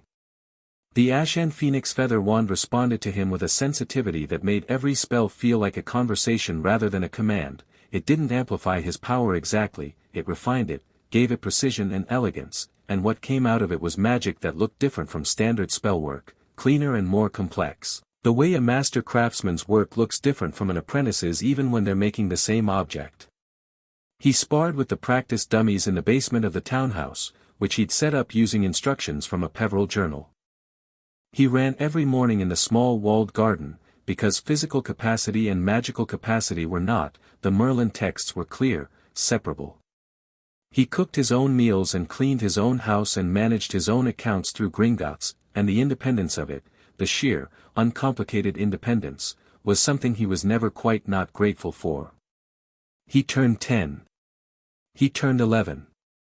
The Hogwarts letter arrived on his birthday, July 31st, and he read it at the kitchen table with Athena eating toast scraps off his plate and noted that the school list was significantly below what he'd already covered, and wrote back his acceptance and set the letter aside. He had 3 weeks before September 1st. He went back to Diagon Alley. It was different this time, or he was, and the alley reflected that. He walked through it in the morning of a busy mid-August Saturday with the easy confidence of someone who'd been navigating it periodically for 2 years, who knew which stalls had the best quality and which shopkeepers were worth talking to and which parts of the alley the tourists tended to clog. He had a list of remaining school supplies and no particular hurry and the quiet pleasure of being out in the world. He was in Flourish and Blots, in the back section where the more interesting texts lived, working through the advanced potions shelf to see if there was anything he didn't already have, when he heard the commotion near the front.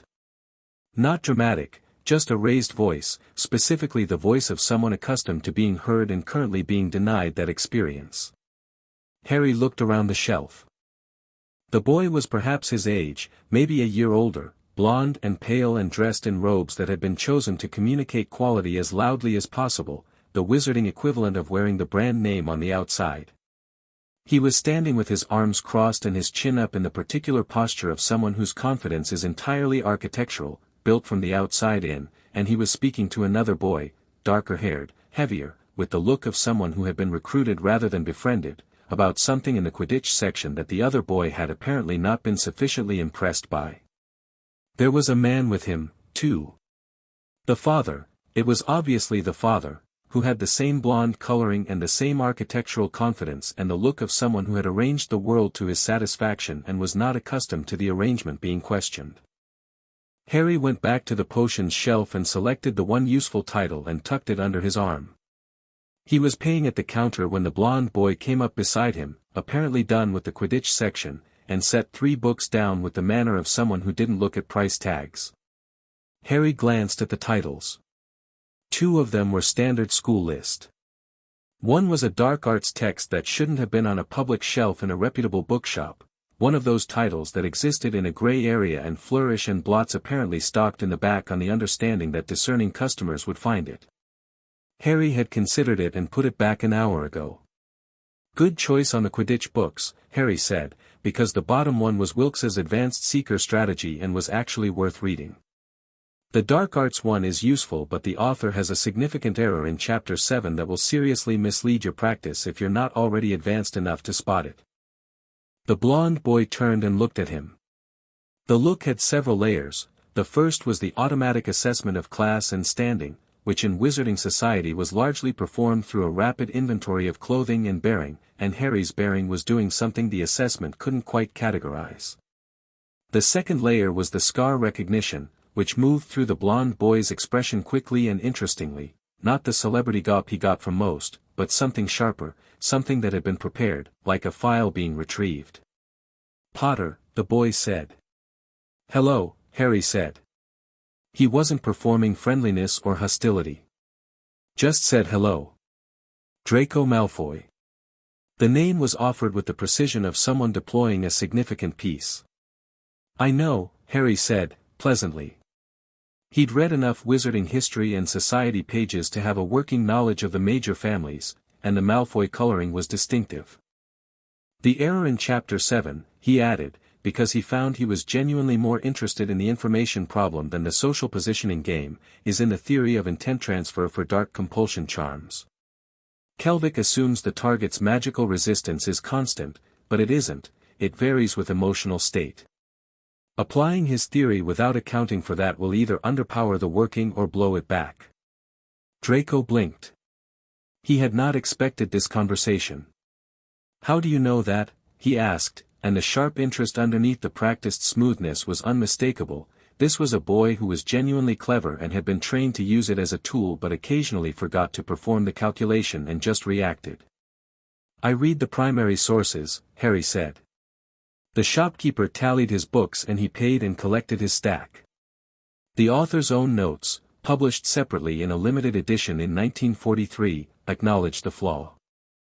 The corrected methodology is in Breen's Theoretical Dark Arts, Volume 3, if you're interested. "Most people aren't reading Breen at 11, Draco said. He was looking at Harry differently now, still assessing, but the architecture had shifted slightly, become less performed and more actual. "Most people aren't me," Harry said. He wasn't saying it to be impressive. He was saying it because it was true, and because he'd decided some time ago that performing false modesty was just as dishonest as false arrogance, and he wasn't interested in either. Behind Draco, the elder Malfoy had approached with the smooth, measured tread of a man who moves through spaces as if they've been arranged for his benefit. He was looking at Harry with an expression Harry filed immediately as significant. There was something in Lucius Malfoy's eyes that was not surprise, exactly, but the recalibration of someone whose intelligence network has reported something and who is now processing the reported thing in person and finding it somewhat different from the report. "Mr. Potter," Lucius Malfoy said. "Mr. Malfoy," Harry said. The men looked at each other across the counter of flourish and blots, which was to say Harry looked at Lucius Malfoy with the direct and unimpressed attention of someone who has read Malfoy family history and the Wisengamot voting records and the investigation notes from Gringotts, none of which he could share here, but all of which informed the quality of the looking. And Lucius Malfoy looked at Harry with the specific wariness of a person who has encountered something they haven't been able to correctly classify and is performing composure while doing an urgent background calculation. "I understand you've recently come into some significant inheritances," Lucius said. "I have, yes." Harry collected his books. "I understand you were a Death Eater." A silence. It was not the silence of a room where something shocking had been said. It was the silence of a room where something perfectly accurate has been said to someone who has spent considerable effort constructing an alternative narrative. Draco went very still. Lucius went very still in a different way, the stillness of a predator re-evaluating whether the thing it was approaching is actually prey. "I acted under the Imperius curse," Lucius said, after a moment. Smooth. Practiced.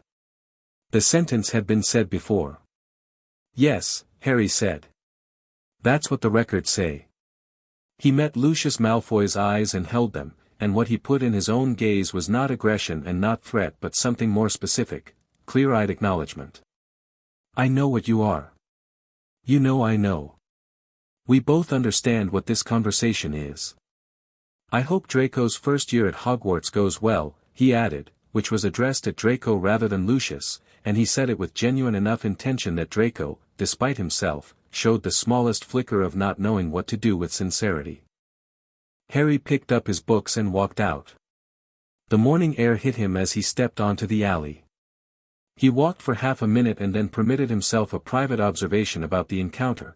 It had gone about as well as he'd expected and the information exchange had been more interesting than the social chess, which was probably a fair summary of his general attitude toward the Malfoys.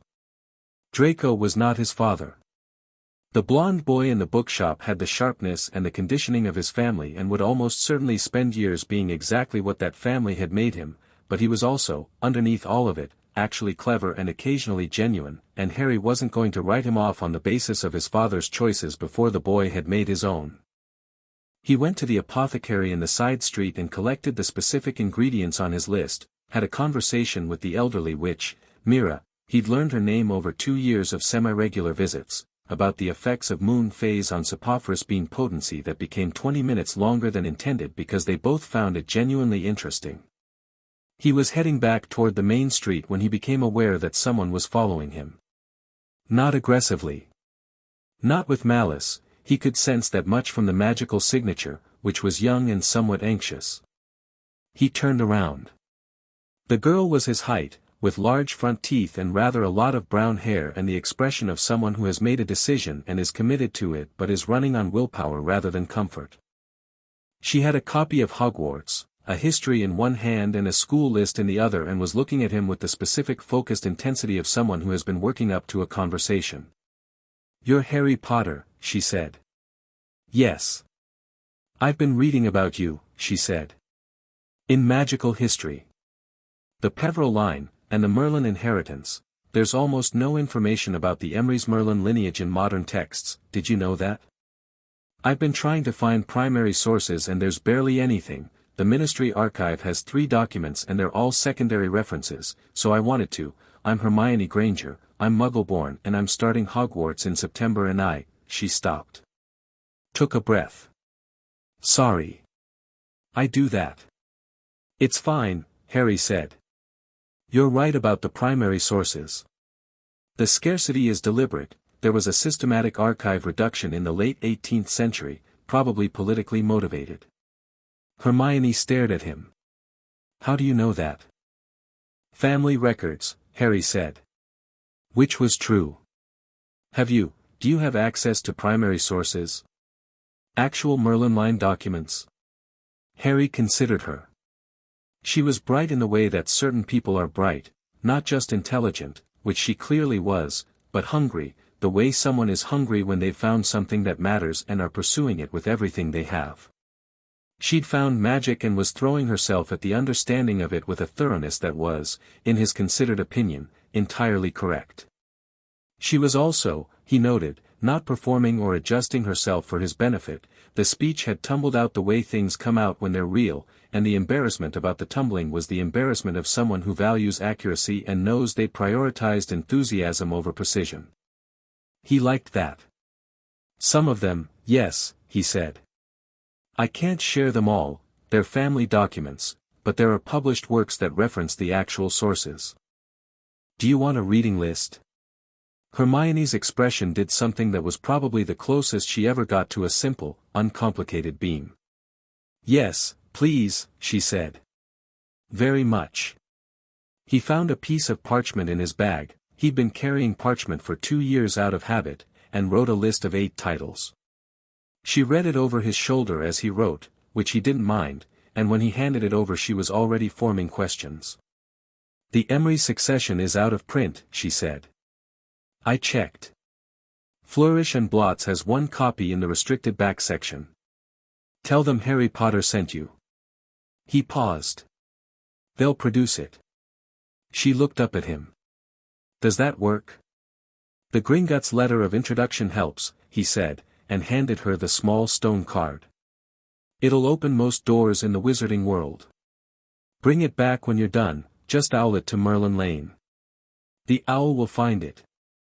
Hermione looked at the card, looked at him, and made that small recalibration that happened in the faces of intelligent people when they encountered something that required updating their existing model.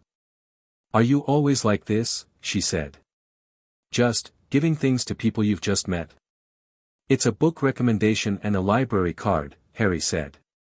Not a kidney. She made a sound that was approximately a laugh and was clearly not something she'd been expecting to do, and Harry smiled because the surprise of it was genuine, and genuine things were rare enough to be worth acknowledging. I'll see you at Hogwarts, he said. You seem very certain I'll be in a good enough house to talk to, she said, with the slight edge of someone who has read enough to know about house rivalries and is preemptively defensive about the possibility of being sorted somewhere unexpected. I'm not, actually, Harry said. I'll talk to you regardless. She thought about this.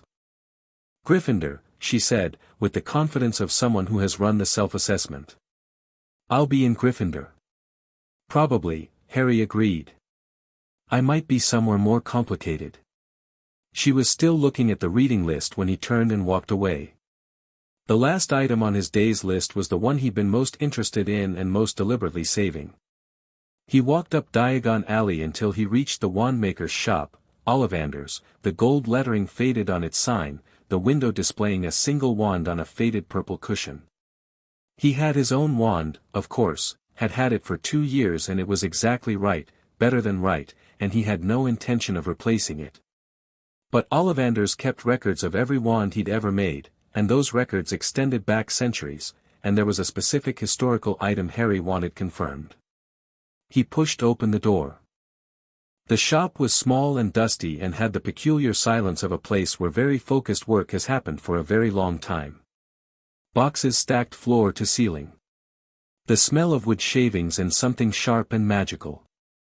A single counter. Ollivander appeared from between the boxes with the unnerving quality that seemed to be his consistent approach to human presence, simply manifesting, the way a thought manifests.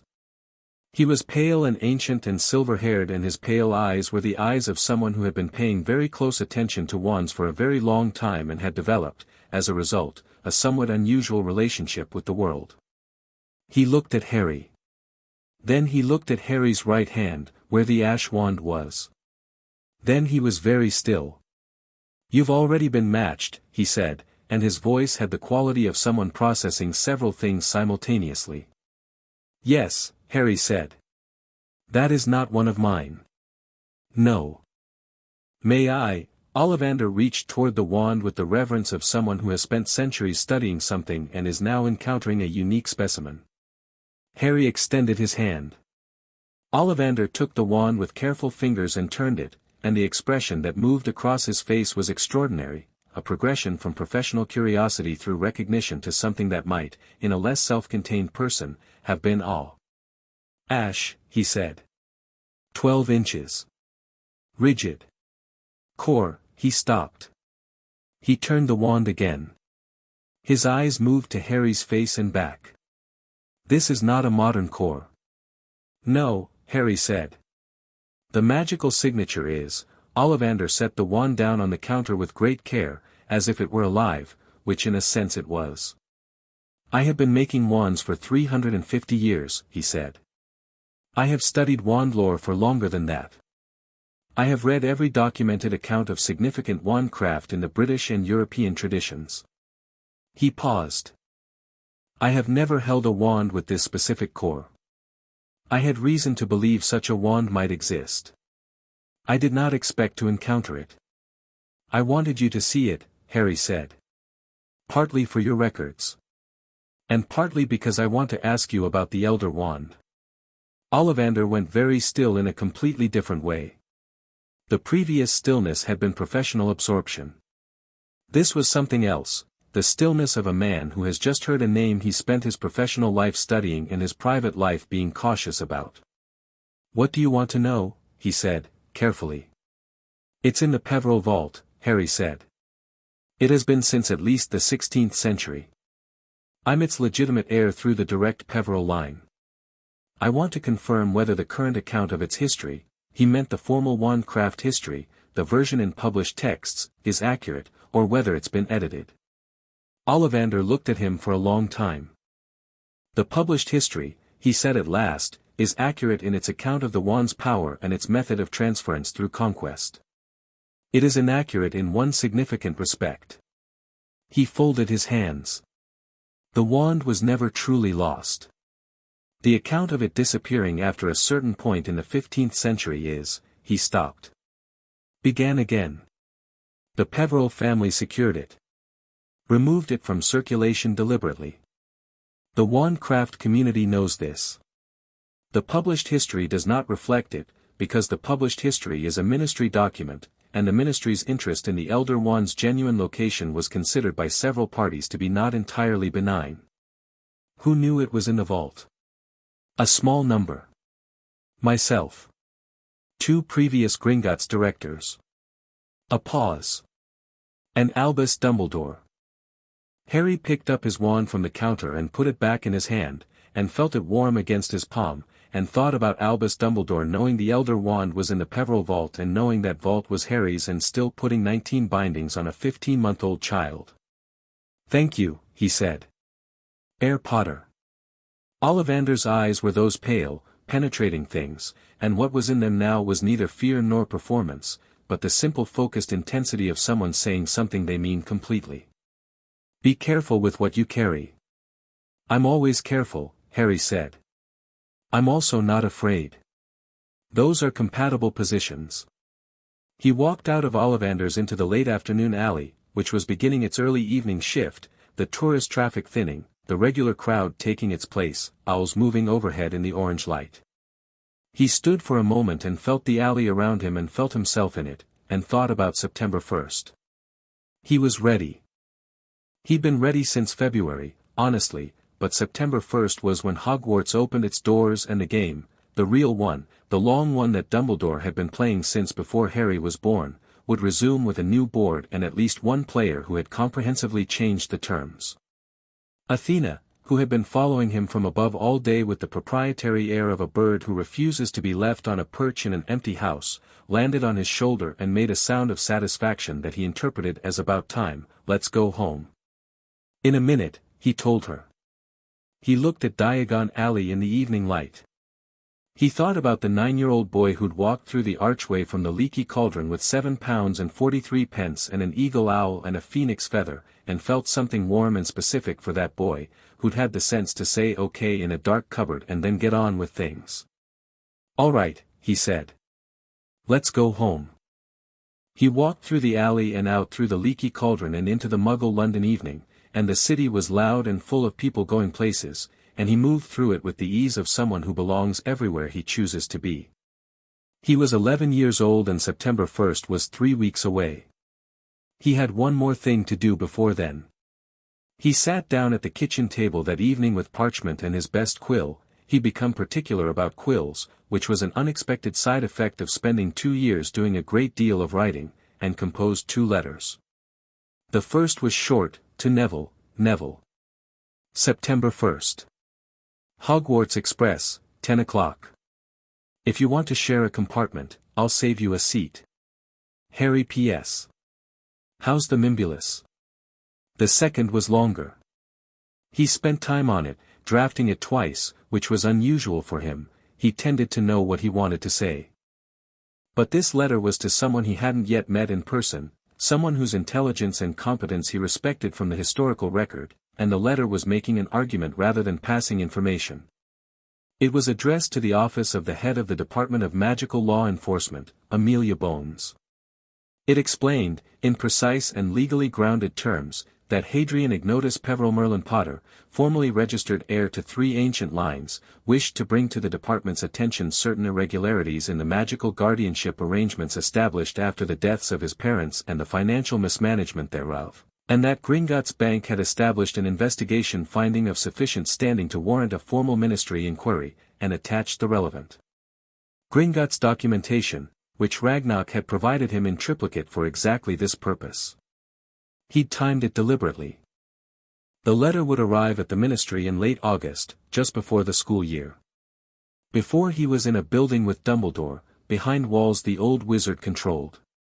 He sealed both letters and gave them to Athena. Neville's first, he said. He's in Devon. Athena regarded him with her usual cool precision, confirmed she'd understood by very slightly ruffling her feathers, and took both letters in one smooth motion.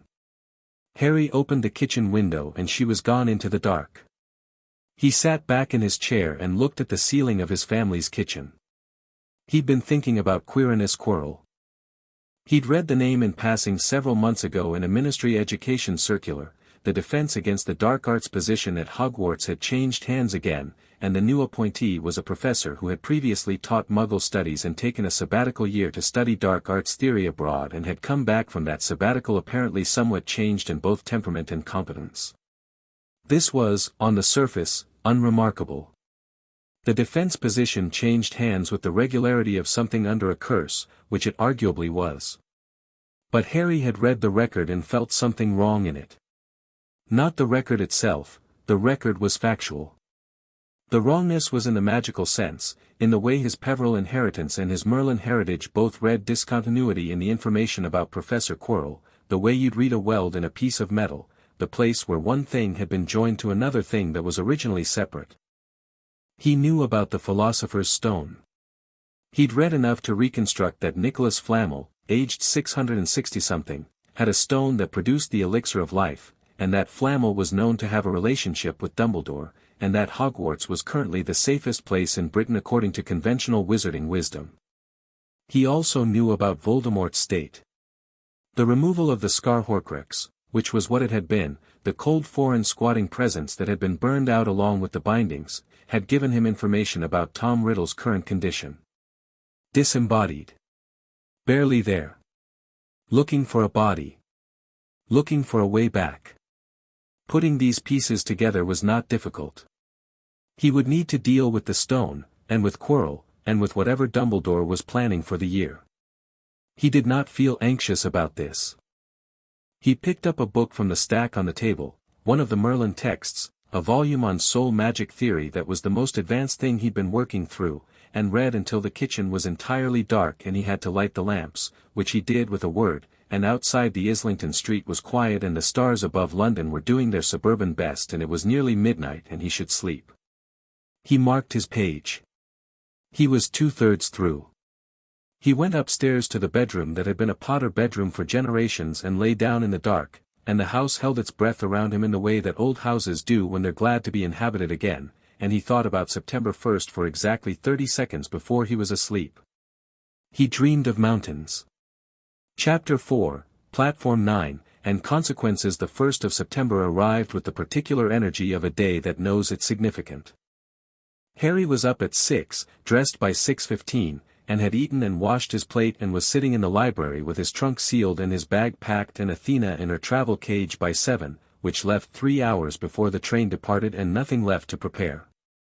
He spent those 3 hours reading. It was the most sensible use of the time, and also the honest truth was that the anticipation had a quality he wasn't sure what to do with, not anxiety, nothing like anxiety, but an aliveness to the morning that made sitting still feel productive only when paired with something worth thinking about. He was at King's Cross by 9:15.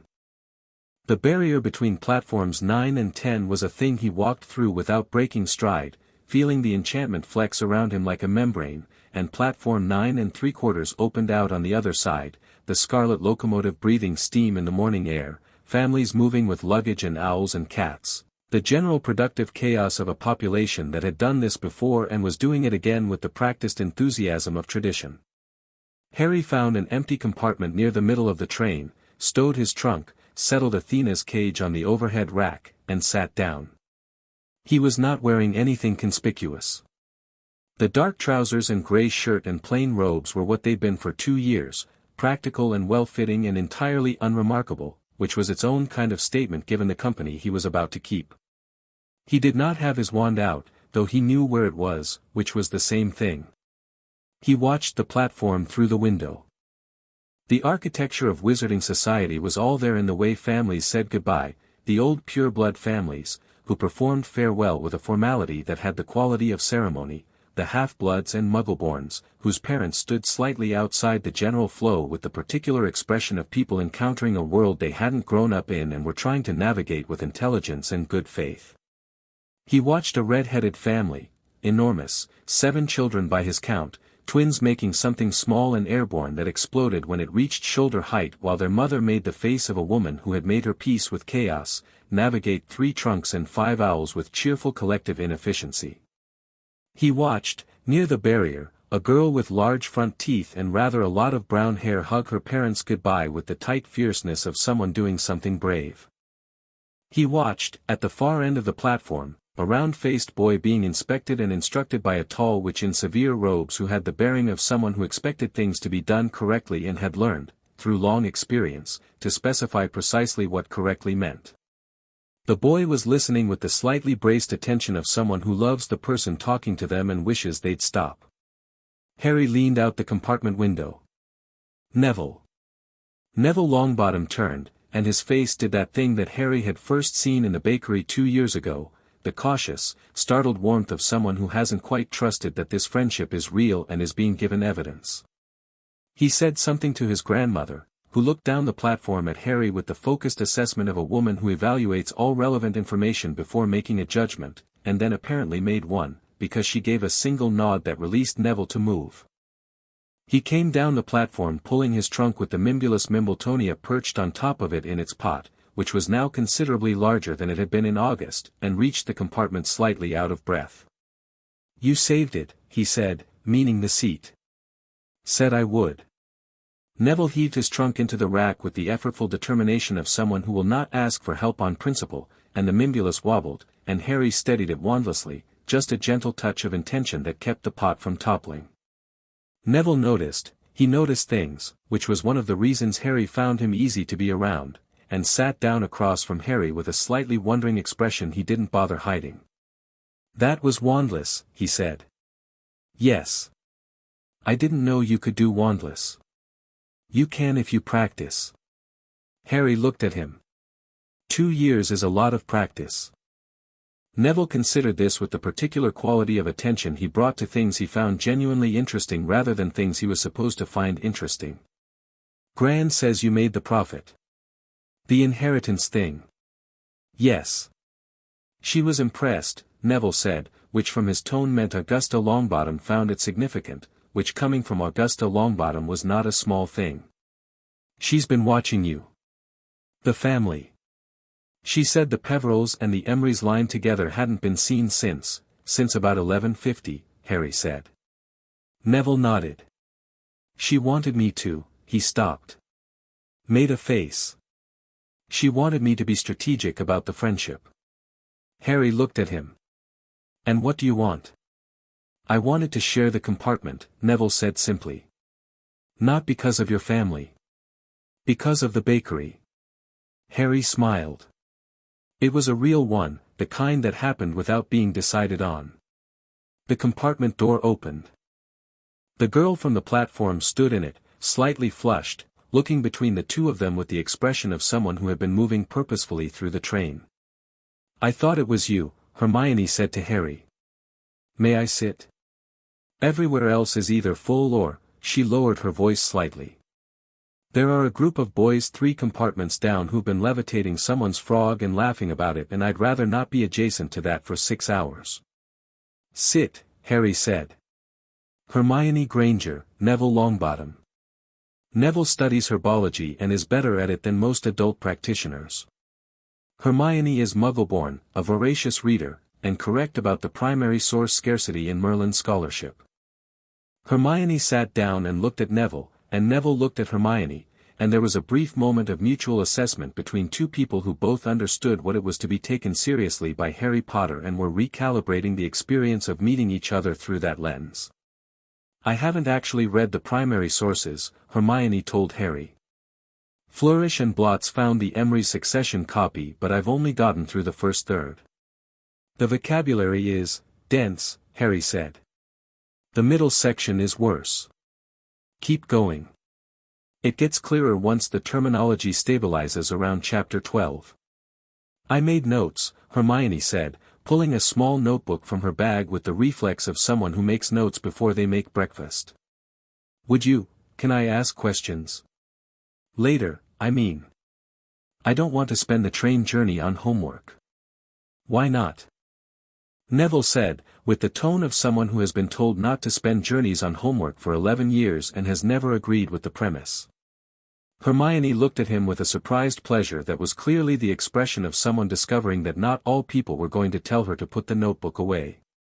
"Exactly," she said. The train moved. The platform began to slide past the window, and then it was gone and Britain opened up outside, green and wide, and the compartment settled into the particular comfort of 3 people who are slightly unusual in their respective ways and have found each other's company genuinely easy. They talked. Hermione asked questions about the Merlin texts, and Harry answered them, and Neville listened with the focused interest of someone who had been told he wasn't clever and was constantly discovering that he'd been lied to about his own brain. He offered, at one point, a correction about the magical properties of ashwood that was genuinely accurate and more specifically referenced than anything in the published literature, and both Harry and Hermione looked at him, and he went slightly red. "Botanical properties affect wandwood behavior at the core level," Neville said, slightly defensively. "Most people look at the magical properties in isolation, but they're not isolated, they're biological. The tree matters." "That's correct," Harry said. "And it's not in any standard wandcraft text. Where did you read it?" "I didn't read it," Neville said. The Mimbulus told me. Not in words. I know things about plants from being near them, sometimes." The compartment was quiet for a moment. "That's the Longbottom inheritance," Harry said. "Properly expressed. Your family's line has a deep herbology affinity that's been in the blood for at least 6 generations. Your gran probably called it an instinct or a talent." "She called it a small mercy considering everything else," Neville said, with a smile that was rueful and fond and complicated. "She's wrong," Harry said. "It's not a small mercy. It's a very significant ability, and if you develop it properly you'll be able to do things with magical plants that most qualified herbologists can't." Neville looked at him for a moment. "You do that," he said. "Do what?" "Say the true thing. Even when the true thing is good. Most people only say the true thing when it's criticism." Harry thought about this. "Most people use truth as a weapon," he said. "That seems like a waste of truth." The trolley came, and they bought food, and somewhere in the 3rd hour of the journey the door opened and Ron Weasley stuck his head in with a friendly, open expression and asked if there was room, which there was, and he came in and ate a large quantity of sweets and talked about Quidditch with a directness that was cheerful and uncomplicated in a way Harry found refreshing. Ron looked at Harry's scar once and then visibly decided not to make it a thing, which Harry appreciated. He also looked at Hermione's notebook with the polite bafflement of someone encountering a species they hadn't studied, and at Neville's plant with the expression of someone being sociable about a choice he found eccentric, and both of these things were done with enough good humor that neither Hermione nor Neville seemed particularly bothered. Hogwarts, Ron said, eating a cauldron cake, is going to be brilliant. My brothers say the food alone is worth it. The library is worth it, Hermione said. The greenhouses, Neville offered. Harry, who was thinking about the mirror of Eriste somewhere in the castle, and the third-floor corridor, and the professor with two faces, said, the defense classes. Ron grinned. And Quidditch. Yes, Harry said. Quidditch is also there. The compartment door opened again, and this time it was Draco Malfoy. He was flanked by two large boys who had clearly been recruited for size and performed threat, which Harry found both transparent and a little sad. He was wearing his best robes and his best composure, and he looked around the compartment with the practiced expression of someone conducting a social inventory. His eyes landed on Harry. Potter, he said. I thought I'd come to say hello. Hello, Harry said. He was completely relaxed in his seat. You remember Flourish and Blots? I'm sorry, I didn't catch, Crabbe and Goyle. Yes, Draco said, and there was the faintest flicker at the corner of his mouth at having his companions correctly identified, because it was simultaneously a courtesy and a demonstration that Harry had done his reading. I thought you might want to meet some proper wizarding families before the sorting. I've met several, Harry said pleasantly. Including yours.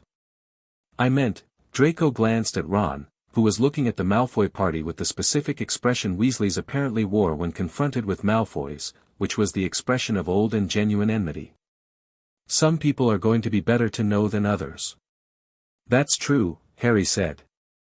I'm always happy to get to know people better. He looked at Draco without performing either warmth or coldness, just the actual thing, which was genuine assessment. Though I should mention, I don't choose friends based on house or blood status or family politics. I choose them based on whether they're worth the choosing. A pause. And? Draco said. It came out slightly more genuinely than he'd intended. Harry could hear it, the actual question underneath the posed one. I don't know yet, Harry said. That's not an insult. I've been thinking about it since Flourish and Blots. You're clever and you know it, and that's usually either a good sign or a bad one depending on what the person does with it. Draco looked at him. The performed smoothness had developed a crack in it the size of a real expression. Most people just want to be my friend or don't, he said, slightly stiffly. Most people are working with less information, Harry said. We'll see, Malfoy. Hogwarts is a long year. Draco held his gaze for a moment and then did the thing Harry had noticed in the bookshop, the sharp intelligence surfacing through the performance, brief and genuine. Then he reassembled his composure, gave a nod that had more substance in it than the first one he'd offered in the bookshop, and withdrew with his flanking companions.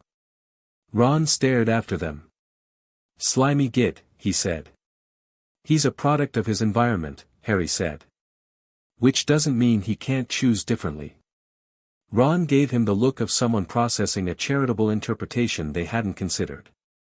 Fred and George say the same thing, he said at last. About people. Though not about Malfoy specifically. Your brothers sound interesting.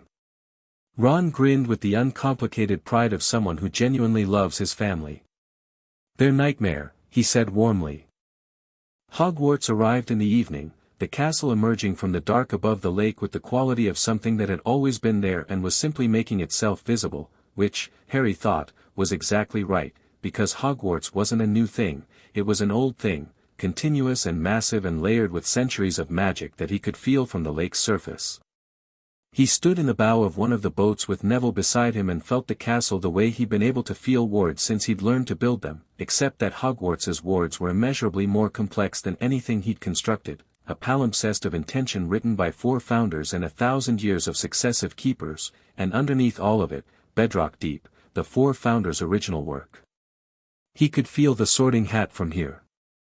He could feel the third-floor corridor, which had a different quality to its magic, newer, sharper-edged, recently constructed protections layered over the castle's ancient bones. He could feel, distantly and with the specific wrongness he'd catalogued before September, the professor on the staff. "You look like you're reading The Castle," Neville murmured beside him. "Something like that," Harry said. The boats touched shore. They climbed out. Professor McGonagall met them at the entrance hall with the crisp efficiency of someone who had done this many times and respected it enough not to be casual about it, and Harry looked at her, really looked, with the layered attention that was his now, and saw a witch of considerable ability and genuine integrity who was also in the employment of a man she trusted beyond what the evidence warranted. He felt something like regret about that, because she deserved better information than she had. She left them waiting in the entrance hall while she went to prepare the great hall, and the assembled first years stood in a nervous cluster, and the bloody baron drifted through a wall, and someone squeaked. Harry stood slightly apart from the cluster, not out of exclusion but out of the habit of needing a clear view, and watched his year-mates with the same focused interest he'd been watching everything all day.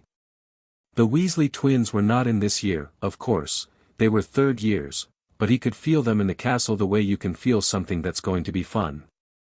McGonagall came back. They filed into the Great Hall. Harry had read about the Great Hall. The enchanted ceiling, the floating candles, the 4 long house tables. He'd built a reasonable mental model of it. The mental model was inadequate, because the actual hall had something the description couldn't carry, the specific quality of a space where a great deal of life had happened, where generations of children had sat down nervous and stood up sorted and returned year after year until the nervousness became home. It was full of that accumulated human weight, and it was also genuinely beautiful in the way that things built with conviction are beautiful, and Harry stood in the line of first years and looked up at the ceiling, which was a clear deep September night, and felt something warm and complicated that he allowed himself to simply feel without analyzing. The sorting hat was placed on a 3-legged stool at the front. It opened its brim and sang a song that covered the history of the 4 houses with the rhyming competence of something that has been composing topical verse for 1,000 years and has made its peace with the limitations of the form. Harry listened with genuine attention. The song was more information-dense than it looked. They sorted in alphabetical order. Hermione went up and the hat touched her head and said, "Gryffindor," with a speed that suggested it hadn't needed long. She sat down at the Gryffindor table with the expression of someone whose self-assessment has been confirmed by external verification. Neville went up and the hat sat on his head for nearly a minute, which caused some restless movement in the hall, and Harry watched Neville's face during the minute, the specific concentration of someone engaged in a conversation, and then the hat said, "Gryffindor," and Neville came off the stool with the cautious relief of someone who has gotten good news they weren't sure they'd get. Harry watched the others sort. The Malfoy boy went Slytherin before the hat had properly settled, which was not a surprise. Draco sat at the Slytherin table and looked across the hall at Harry with an expression that was too complex for a first-year social dynamic, an expression that had been thinking about their conversation on the train and hadn't finished yet. "Potter, Harry." The hall went quiet in a different way. Not the respectful attention quiet of a sorting, the charged, anticipatory quiet of a room full of people who know a name and are calibrating their expectations against the person now walking forward. Harry walked to the stool without hurrying, sat down, and the hat descended over his eyes. In the dark, a voice said, "Oh." It had clearly not been expecting this. "No," the hat said, recovering itself, "I suppose you wouldn't be what I expected." "You are not what anyone expected, are you, young heir?" "Heir is only part of it," Harry said. He wasn't speaking aloud, didn't need to. "I'm mostly just Harry." "Mostly." The hat turned the word over, and Harry felt it moving through him in the way of something that has access to the shape of a mind and is using it. Not intrusively, the hat was old and skilled and had the manner of a reader who knows how to handle books carefully. "You have remarkable cunning. Remarkable courage. An intellect that Ravenclaw would call outstanding. A loyalty that Hufflepuff would find exceptional. I have been sorting students for 1,000 years and I have not, I know," Harry said. "Where do you want to go?" "Where should I go?" "Those are different questions." "Yes," Harry said. "But I'm asking yours first." The hat was quiet for a moment, which was unusual from what Harry had gathered. The hat tended to certainty. "There are things coming," it said finally. "Things in this building right now, and things further away that are coming toward it. The students around you will need something. Not just ability. Something more specific than that." A pause. "You know what I'm referring to." "I know about Quirrell," Harry said. "And the stone. And what's on Quirrell. And Dumbledore." "Yes. He will try to manage you," the hat said. "He has been trying to manage this situation for years. He is very skilled at it." Another pause. "You are not manageable." "No." "Then Gryffindor," said the hat, not loudly, but with the quality of a decision that had the full weight of 1,000 years' consideration behind it, because what Gryffindor has always actually meant is not bravery as opposed to cunning, not courage as opposed to intellect. It means the willingness to stand in the place that needs standing in and not move. And that, young heir, is precisely what you are going to do." Harry took the hat off. He stood up. The Gryffindor table erupted. He walked to it without rushing, sat down beside Neville, who was grinning with the warm open pleasure of someone genuinely glad, and across the table Hermione was looking at him with the expression of someone who had updated her model and found it satisfying. Ron was 2 seats down and started a round of applause that the Weasley twins, at the other end of the table, amplified considerably. At the head table, Dumbledore was watching him. Harry met the old wizard's eyes across the great hall. It was the first time they had seen each other, and the first thing Harry noticed was the intelligence. It was real and it was significant, and the Merlin part of him acknowledged it with the respect one gives to a genuinely powerful mind regardless of what that mind had chosen to do. The second thing he noticed was the surprise Dumbledore was performing not having. Harry held his gaze for a comfortable 5 seconds and then looked away, because he'd seen what he needed to see and because making a production of it would be performative, and he wasn't interested in performance. He ate his dinner and listened to his housemates talk, and Neville was telling Ron something about the Mimbulus that Ron was attempting to be politely interested in, and Hermione had produced her notebook, to the resigned acceptance of the entire table, and was already writing observations about the magical architecture of the ceiling, and the food was remarkable, and the candles floated overhead, and Hogwarts existed around him like something that had been waiting. He liked it. Simply and genuinely. He'd expected to find it politically complex and strategically significant, and it was both of those things. He hadn't expected to find it beautiful and alive and full of the specific warmth of a place where young people had been learning things that mattered for 1,000 years. He'd deal with Quirrell and the Stone and Dumbledore. He'd do what needed doing. But tonight he ate his dinner and let himself simply be glad to be here. Classes began the next morning, and by lunch of the second day, the rest of the first year had developed a fairly clear sense that Harry Potter was not what anyone had expected. It hadn't started as a demonstration.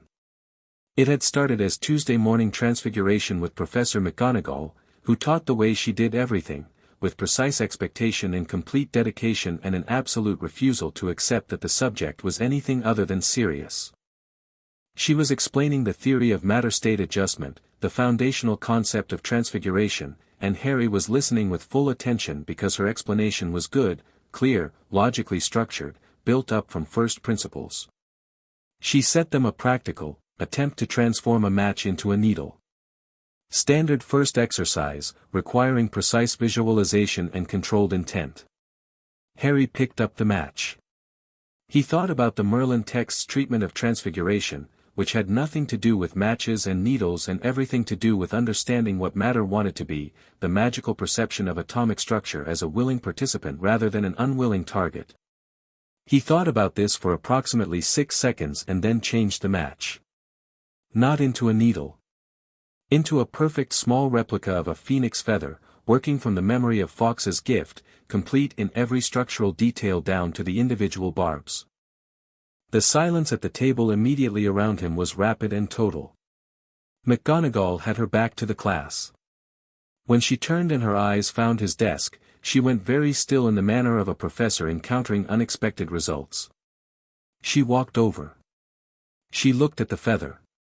She picked it up and turned it between her fingers with an expression that Harry was learning to read as her version of astonishment, which was not theatrical but was very real. "This is not a needle," she said. "No," Harry said. "I went past needle." "You went past needle," she repeated, and the phrase had a quality to it that was part correction and part something else entirely. She set the feather back down. Her eyes moved over him with the same assessing attention she'd given the feather. "Mr. Potter. Where did you study Transfiguration before Hogwarts?" "On my own," Harry said. "I had good texts." "What texts?" He told her 2 titles from the Peveril Library. Her expression went through several stages. "Those are graduate-level texts," she said. "I know. They were very useful." McGonagall stood in front of him for a moment with the expression of someone revising an already complex situation upward.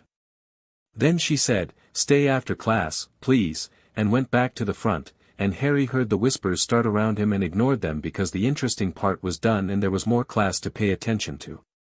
The after-class conversation was brief and substantive. McGonagall asked him 3 precise technical questions about transfiguration theory, which he answered, and her face through the answers was doing something he found quite moving, the expression of a gifted teacher encountering a student she has to genuinely think about how to teach. "I'll need to assess your level properly," she said. "The first-year curriculum will not," she stopped. "It will not be sufficient." "I know. I don't want to skip years," Harry said. "I want to do the year with everyone else. I just might proceed at a different pace within the material." She looked at him. "Why not skip years?" "Because things happen at Hogwarts that aren't curriculum," Harry said. "And being here, in the year with these people, matters. More than acceleration." McGonagall was quiet for a moment. Then she said, with the brisk warmth of someone who respects a correct decision, "Very well. I'll find supplementary material." Charms was Flitwick, who squeaked when he called Harry's name and then spent the class doing his very best to treat Harry like a normal student, which Harry appreciated.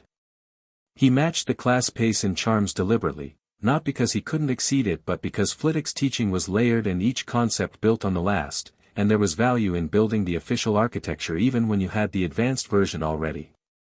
He performed each exercise correctly and completely and no more than that. History of Magic was Binns, and Binns was, well. Binns was a ghost who had died still teaching and hadn't particularly noticed, and his approach to history had the passion of someone who had removed all the human beings from events and retained only the administrative records. Harry sat in the back and read one of the Peveril journals, which were considerably more interesting history and were written by people who had actually been there. Potions was Snape. He'd been thinking about Snape since early September, turning the known information over. Severus Snape, former Death Eater, now Potions Master, whose presence at Hogwarts was directly attributable to Dumbledore's protection and whose continued employment involved a debt that bound him to this castle and to a man he served for reasons Harry didn't fully understand yet. Also, genuinely brilliant at potions, whose published research was some of the most technically sophisticated in the field. The classroom was in the dungeons and it was cold in the way that Gringotts was cold, deliberate rather than accidental, the kind of cold that said this is a working environment and comfort is not the point. Snape entered, moved to the front without theatrics, and looked at the class with the expression of someone who expected to be disappointed and had long ago made peace with that expectation. He started calling names. He arrived at Harry's and his pause was barely a pause, the controlled restraint of someone who does not react to things if they can help it, and he asked his opening question about the draft of Living Death with the slightly rhetorical tone of someone testing rather than expecting. Harry waited. He looked at the desk. He waited a beat to see if anyone else was going to answer. Nobody was going to answer. "It's a soporiferous-based soporific with 3 compounds working in concert," Harry said. Asphodel and wormwood handle the primary sedation, the asphodel works on the neural substrate and the wormwood potentiates it. The soporiferous bean extract is the critical component because it carries the duration enchantment. Standard preparation goes wrong when people crush the bean instead of cutting it, the crushing destroys the cellular structure that holds the enchantment potential. You need a silver blade and a rolling motion. Snape looked at him. It was a very particular look. Not the look he'd been giving the class, the expected disappointment look, but something sharper and more careful, the look of a man who has just heard his subject spoken with genuine competence and is not sure yet what to do with that. 5 points to Gryffindor, Snape said, in a tone that delivered those 5 points like a verdict being handed down under duress. The class was quiet. Hermione, 2 seats over, was looking at Harry with an expression caught between impressed and slightly frustrated, which was an expression Harry recognized as her version of "I should have gotten that" and was privately charmed by. The practical component, a simple boil-curing potion, Harry completed 18 minutes before anyone else. He spent the remaining time reading and did not make his completion visible, because there was nothing useful in making it visible and there was something not entirely kind about it. Snape came by, looked at the completed potion, tested it with his wand, and said nothing, which from Snape was a more interesting response than praise. Afterward, in the corridor, Ron said, "How did you know about the bean?" "Research," Harry said. "You did potions research. Before potions classes." "I did a lot of research before Hogwarts." "On potions." "On everything," Harry said. And then, because Ron's expression was genuinely puzzled and genuine puzzlement deserved honest engagement, "I had a lot of time to read and nothing else to do. I read. For fun." Ron said, with the tone of someone confronting a philosophical position they find baffling but are willing to hear out. "Mostly," Harry said. "Sometimes for necessity." The line blurs. Ron considered this for the length of the corridor. "Right," he said at last, with the equanimity of someone who has decided to simply accept the datum without requiring it to conform to his existing model.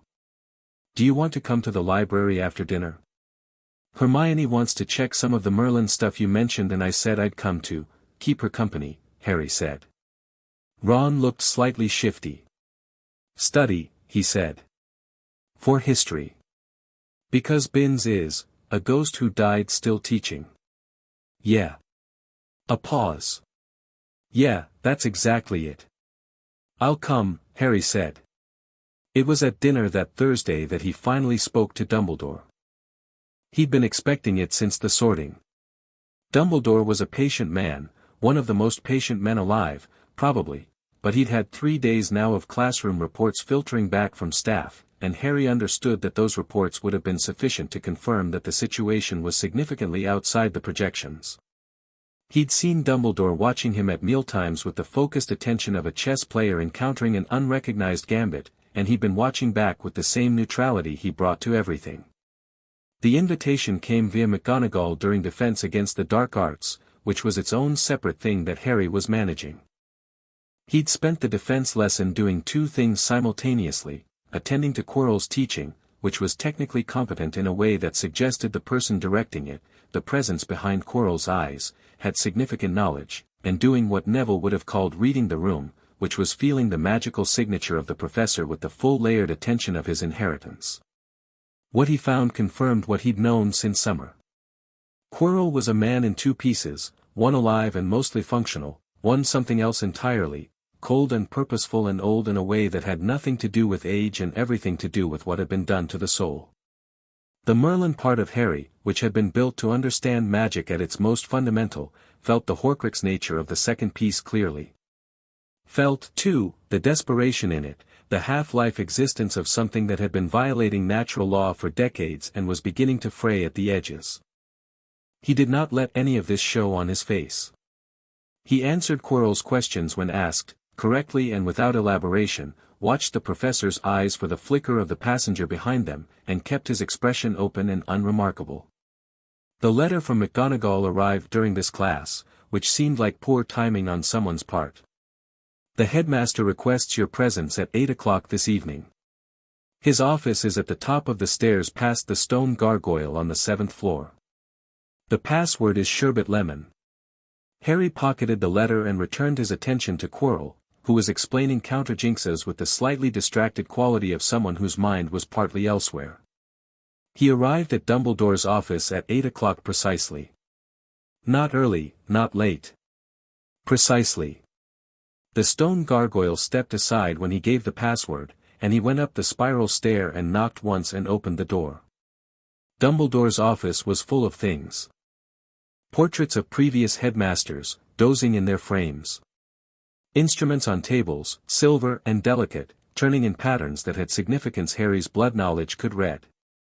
Fawkes, and here Harry stopped for half a second, because Fawkes was on his perch in the corner, and when their eyes met, the phoenix made a sound so quiet only Harry would have heard it, a single lone note that carried everything from that July night in a cupboard, and Harry felt a warmth in his chest that was specific and real. Dumbledore was behind his desk. Harry looked at him properly for the first time. He was old. He was old in the way that Ragnarok was old, in the way that things are old when they've been through a great deal, not weathered exactly, but used, in the way a tool that has done important work is used.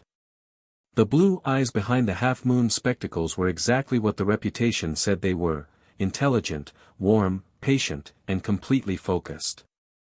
He had the quality of a man whose attention was his most significant gift, and he was giving all of it to Harry.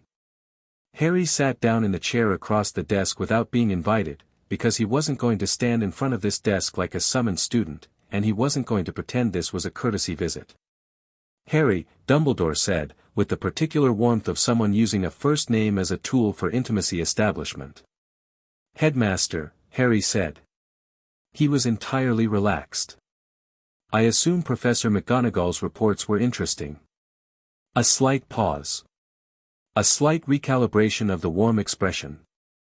You have impressed a number of your teachers, Dumbledore said. In your first week.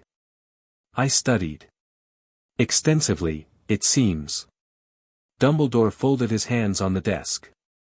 I confess I'm curious about the source of your preparation. I had thought, he stopped. You had thought I'd arrive at Hogwarts without any particular preparation, Harry said. Small. Unaware. Grateful for guidance. The silence had weight in it. Dumbledore's expression moved through several things. He was too good a politician to show surprise openly, but Harry could read the layers of it, the performance of calm over the reality of rapid reassessment. I had hoped, Dumbledore said, carefully, to have the opportunity to explain things to you myself. To provide context. Your parents' history. The world you'd inherited. I thought it important that you receive that information from someone who could shape how I understood it, Harry said. Who cared about you, Dumbledore said, and the remarkable thing was that this was true. Harry could hear the truth of it, and it made everything more complicated and not less, because a man who genuinely cared about someone and still did what Dumbledore had done was a more difficult thing to deal with than a man who didn't care at all. You put 19 bindings on me at 15 months old, Harry said. The room was completely quiet. In the corner, Fawkes turned his head. Dumbledore was very still. What moved across his face was, Harry watched it carefully, not shock, because the man had known this was coming eventually, but something more complex, the expression of someone facing an accounting they have spent years restructuring the logic of their world to avoid. I can explain, he began. I know you can, Harry said. I've thought about the explanation you'd give. I know approximately what it would say. The greater good. The prophecy. Keeping the weapon humble. Keeping the sacrifice willing. He said each phrase with the care of someone handling known quantities. I know the logic. I've been living in the results of the logic. Harry, I'm not angry, Harry said. This was true, which made saying it powerful rather than performative. I'm past angry. What I am is very clear about what happened, and very clear about what it means, and very clear about what I need from the next 7 years at this school. He looked at Dumbledore steadily. I'm also very clear about what I know regarding the current threat in this castle, and the artifact currently being protected here, and the state of Voldemort's soul. Dumbledore's expression at that last word was not fear. It was the focused attention of someone receiving information they need. The Horcruxes, Harry said. I know about them. I know how many. I know what they are. I know how to destroy them. He gave Dumbledore a moment with that. I also know that the Horcrux that was in my scar was removed by a phoenix 7 weeks ago, and that Voldemort is currently occupying Professor Quirrell, and that your plan for handling this situation involves me walking into a dangerous situation inadequately supported and winning through something you've been calling love magic, which is real but is being significantly misapplied. Dumbledore was looking at him with an expression that Harry was going to remember for a very long time, because it was the expression of a man who has built an elaborate architecture and walked into it to find it already occupied by someone who has remodeled. You have been very busy, Dumbledore said finally. 2 years, Harry said. Yes. The Horcrux was in your scar, Dumbledore said, and his voice was very careful. You know this with certainty. It was burned out the same night the bindings were removed. I felt it leave. The Merlin inheritance gives me clear enough perception of soul work to identify what it was. Harry paused. You knew it was there. A pause that was a full admission. I had suspected, Dumbledore said quietly. I had not, confirmed. But you suspected. And you planned accordingly. Harry kept his voice level. The plan was for me to die at the right moment. For the Horcrux to die with me. For Voldemort to lose his anchor.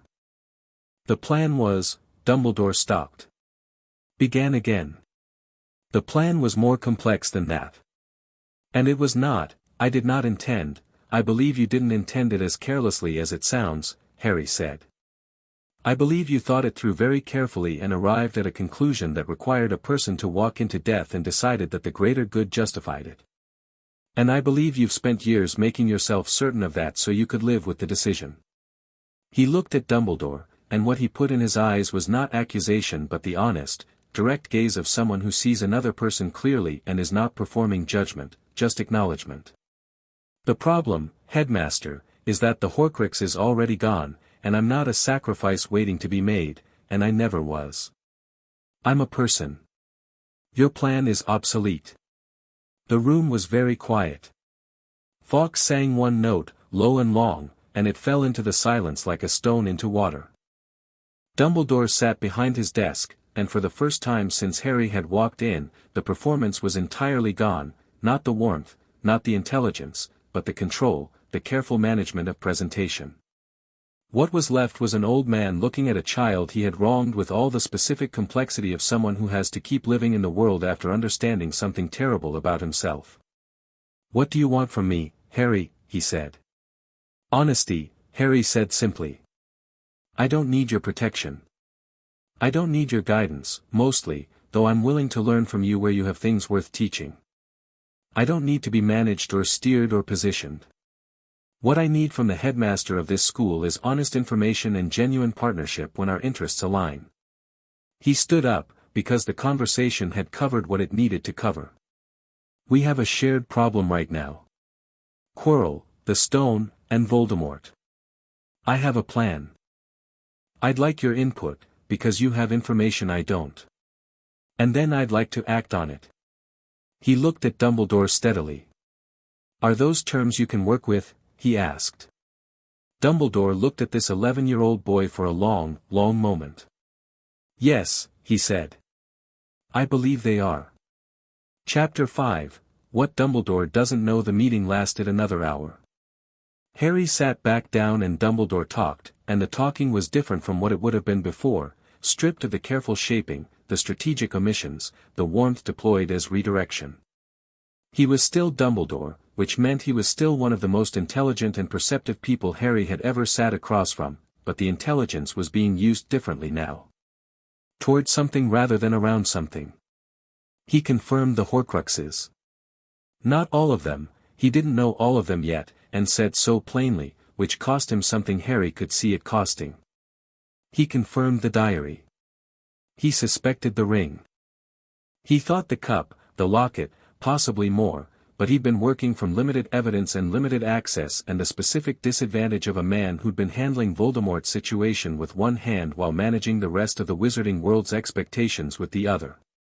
Harry listened, and added what he knew, and the conversation had the quality of two people assembling a map from separate pieces, which was genuinely useful, and somewhere in the middle of it Dumbledore looked at Harry across the desk with an expression that had something almost rueful in it and said, "You know considerably more than I expected." "I had Merlin's research library," Harry said. He was thorough. Even Merlin didn't know about Horcruxes. He knew about the theory. He categorized it as the most extreme violation of natural magical law possible and wrote 400 pages on why it was categorically different from other dark magic. He didn't know Tom Riddle would use it practically. Harry paused. But the theoretical framework is complete. Including the destruction methods. Dumbledore looked at him. "And the one in the ring?" "The stone in the ring is the resurrection stone," Harry said. "I have the other two hallows already." The quality of the quiet that followed was remarkable. "You have," Dumbledore stopped. And in the stopping was something human and complicated, because the Deathly Hallows had been a long preoccupation of Dumbledore's. Harry had gathered this from the gaps in his Hogwarts knowledge and the way certain references in wizarding history had been deliberately downplayed, the way a person downplays something they've spent years wanting and have made themselves not want for the sake of something they decided mattered more. "The cloak and the Elder Wand are in the Peveril Vault," Harry said. "They're mine by direct inheritance. I'm not currently using the Elder Wand, it's not necessary and carrying it around school would be impractical. The cloak I use occasionally." He watched Dumbledore's face carefully. "I know you had the cloak. My father lent it to you." "He did," Dumbledore said quietly. "I was studying it. And then he died," Harry said, "and you didn't return it, and you placed it in the pile of things you were keeping in reserve to give me at the right moment to produce the right effect." He said it without heat. "I'm not angry about the cloak. I'm telling you I have it because the Hallows are relevant to the Voldemort situation and I want you working from accurate information. The Resurrection Stone," Dumbledore said, and his voice had a specific quality, careful and controlled, "is in the Gaunt Ring. Which is in a stone basin in a derelict house in Little Hangleton. And the ring carries a curse that would kill whoever put it on without taking proper precautions," Harry said. "Yes. I've been thinking about that. The curse is Peveril family work, it's a protection built into the stone to prevent it being used without the proper inheritance. I'm the legitimate heir. It won't affect me." He paused. "Probably."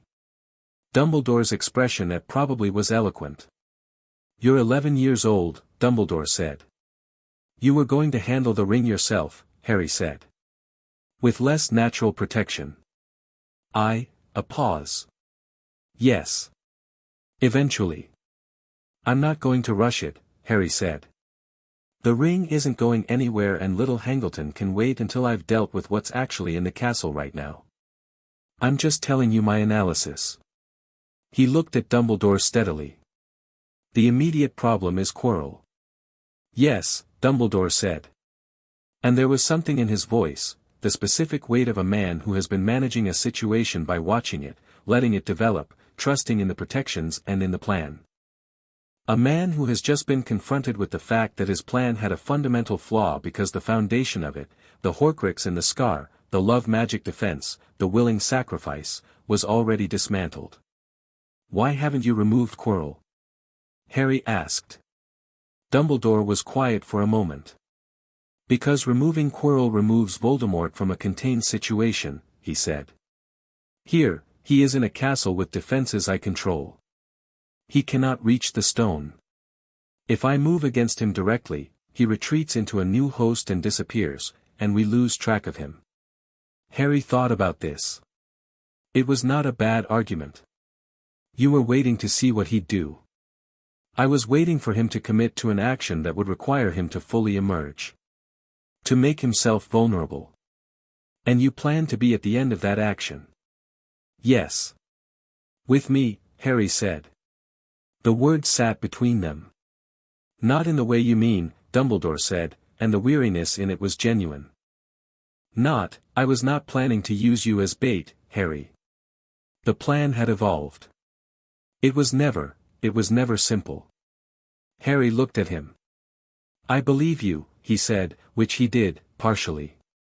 The plan had been many things and none of them had been simple, and cruelty wasn't the right word for what had motivated it, which made it more complicated rather than less. The plan is different now, though. Because I'm not going to sit in my dormitory while this happens. And because I have a clearer view of what Quirrell is actually capable of than your protection design accounted for. He told Dumbledore about the Horcrux nature of the passenger on Quirrell's soul. Not the obvious surface fact, Dumbledore knew Voldemort was there, but the deeper analysis from the Merlin Soul Theory texts, the specific fragility he'd been observing across 2 months of defense classes, the way a soul that had been divided multiple times was losing coherence in a manner that made it simultaneously more desperate and more unstable. He's running out of time, Harry said. Not just because the stone isn't accessible. His grip on Quirrell is loosening. The more he uses Quirrell as a body, the faster Quirrell deteriorates, and the more he has to force the connection, which accelerates the deterioration. He has weeks, possibly less, before Quirrell can't sustain him and he has to detach and find something else. Dumbledore had gone very still and very focused. You can see this. I can feel it. During defense classes. The magical signature is fraying. Then he will act soon. Within the month, Harry said. Before Christmas. A pause. That's sooner than I calculated. Your calculation was based on the assumption that he was stable. He's not. Harry stood up. I'm not going to tell you everything I'm planning tonight. Partly because I'm still refining it and partly because you and I are still building trust and I'm not yet ready to work from full disclosure on either side. He said this plainly, because it was the truth, and he'd decided honesty was the only sustainable mode for this specific relationship. But I'll tell you this, when it happens, I'm going to be there. Not by accident, not because I stumbled through a trapdoor. By choice. And I'm going to handle it. Dumbledore looked at him. The blue eyes were doing many things at once, assessing, processing, feeling something that Harry thought might be the specific complicated emotion of a person who has been planning to protect someone for years and is being told their protection is not required and is discovering that the relief and the loss of that are strangely similar in feeling. Will you tell me before you act? Dumbledore said. If there's time, Harry said. That's the best I can offer. Then, Dumbledore said, slowly, I suppose that will have to do. Harry nodded. He moved toward the door, and then stopped because there was one more thing, and it was the thing he'd been saving because it was the most personal and the most important and the conversations in correct order demanded it come last. He turned back. The monitoring charms on my core, he said. The ones that were keyed to Privet Drive. Dumbledore didn't look away. Remove them, Harry said. I know you still have one active on the school network. I've been leaving it alone because pulling it down myself would tell you more about my capabilities than I'm ready to share. But I want it gone. My mind and my magic are mine. A very long pause. Done, Dumbledore said quietly. Harry felt it, a moment later, the thread of monitoring magic that had been in the castle's structure since September, woven carefully into the ambient enchantments, unwinding and dissolving. He'd had it identified for 2 months. He acknowledged its removal with a small nod. He went back to Gryffindor Tower. Neville was still awake, sitting in the corner of the common room with the Mimbulus on the table beside him and a book open in his lap that he was clearly reading in the spirit of someone who is not tired and refuses to pretend. He looked up when Harry came in. How was it? He said. Productive, Harry said. He sat down in the chair across from him. The fire was low, most of the other first years in bed, and the common room had the pleasant quiet of a space designed for too many people when it has too few. How much do you know about the Longbottom family's involvement with Voldemort's first fall? Neville's expression did something careful and precise, the face of someone who has a great deal to say about a topic they have only ever discussed in controlled circumstances. My parents were Aurors, he said. They were tortured by Bellatrix Lestrange and Bartemius Crouch Jr. after Voldemort fell. They've been in St. Mungo's since I was a year old. Harry had known this. He'd read it. But knowing it from a file and hearing it from Neville's voice, which carried it with the practiced weight of someone who has been carrying it since they had a self to carry things, were different. They were trying to find information about whether Voldemort survived, Neville said. My parents. That's why they were targeted. They were right, Harry said. He did survive.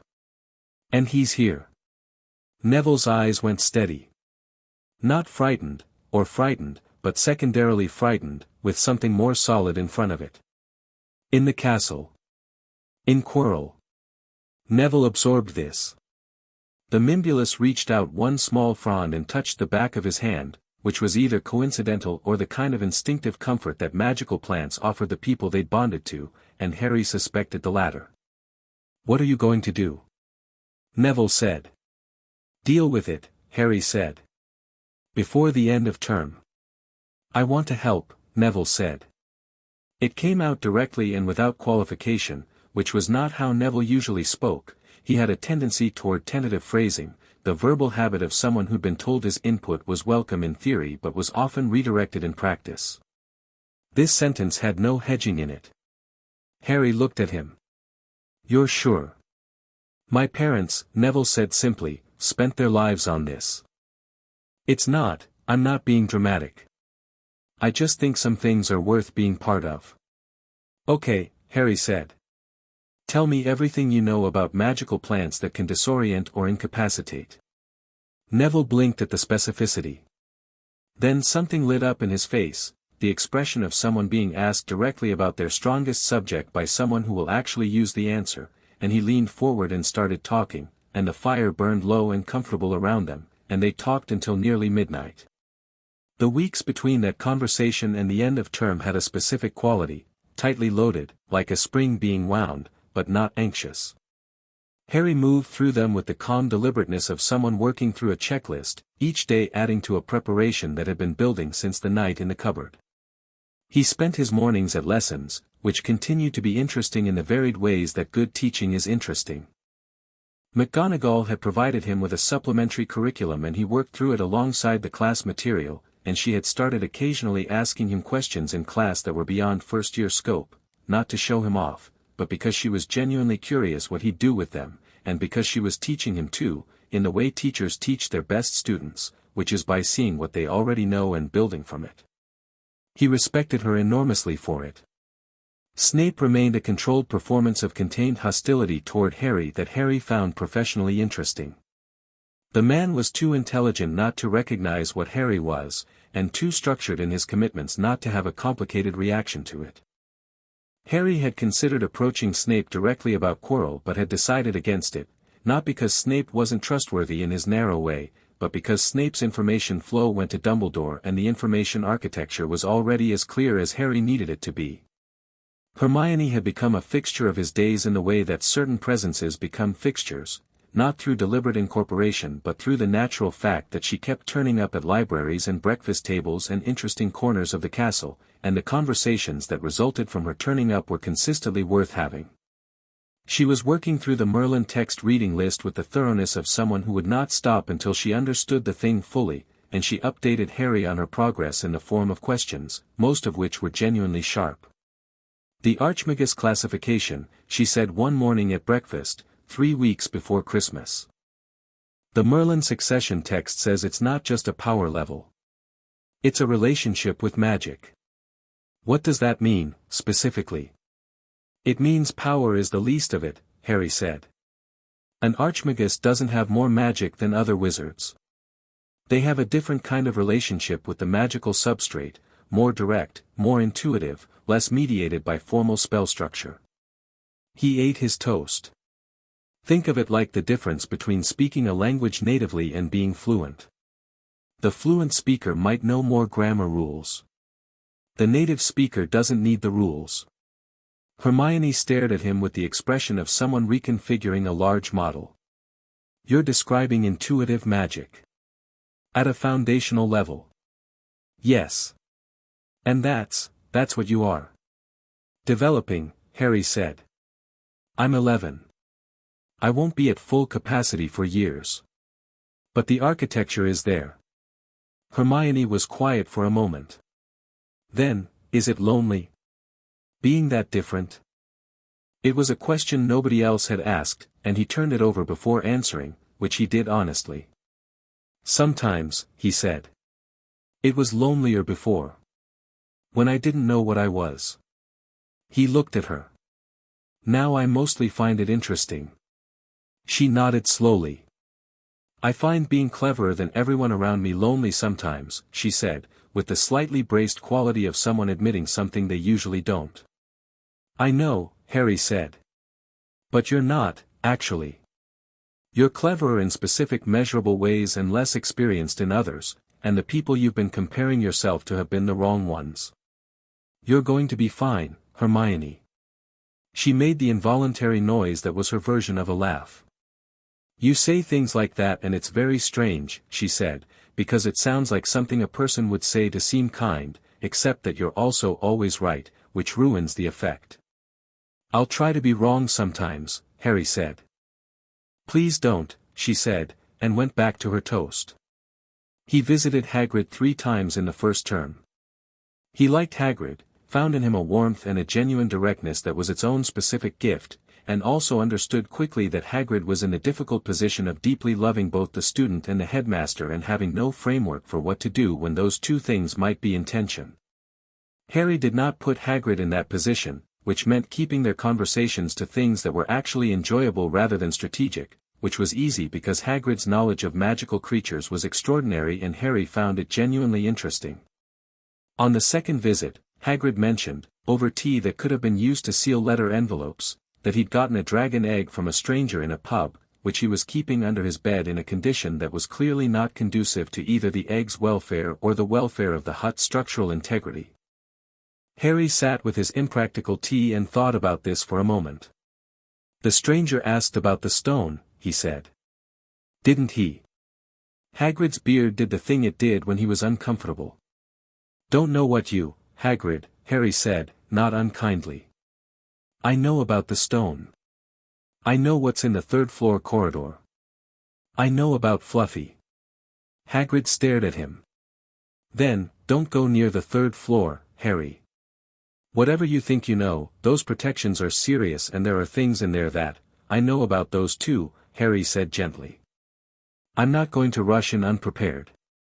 I promise.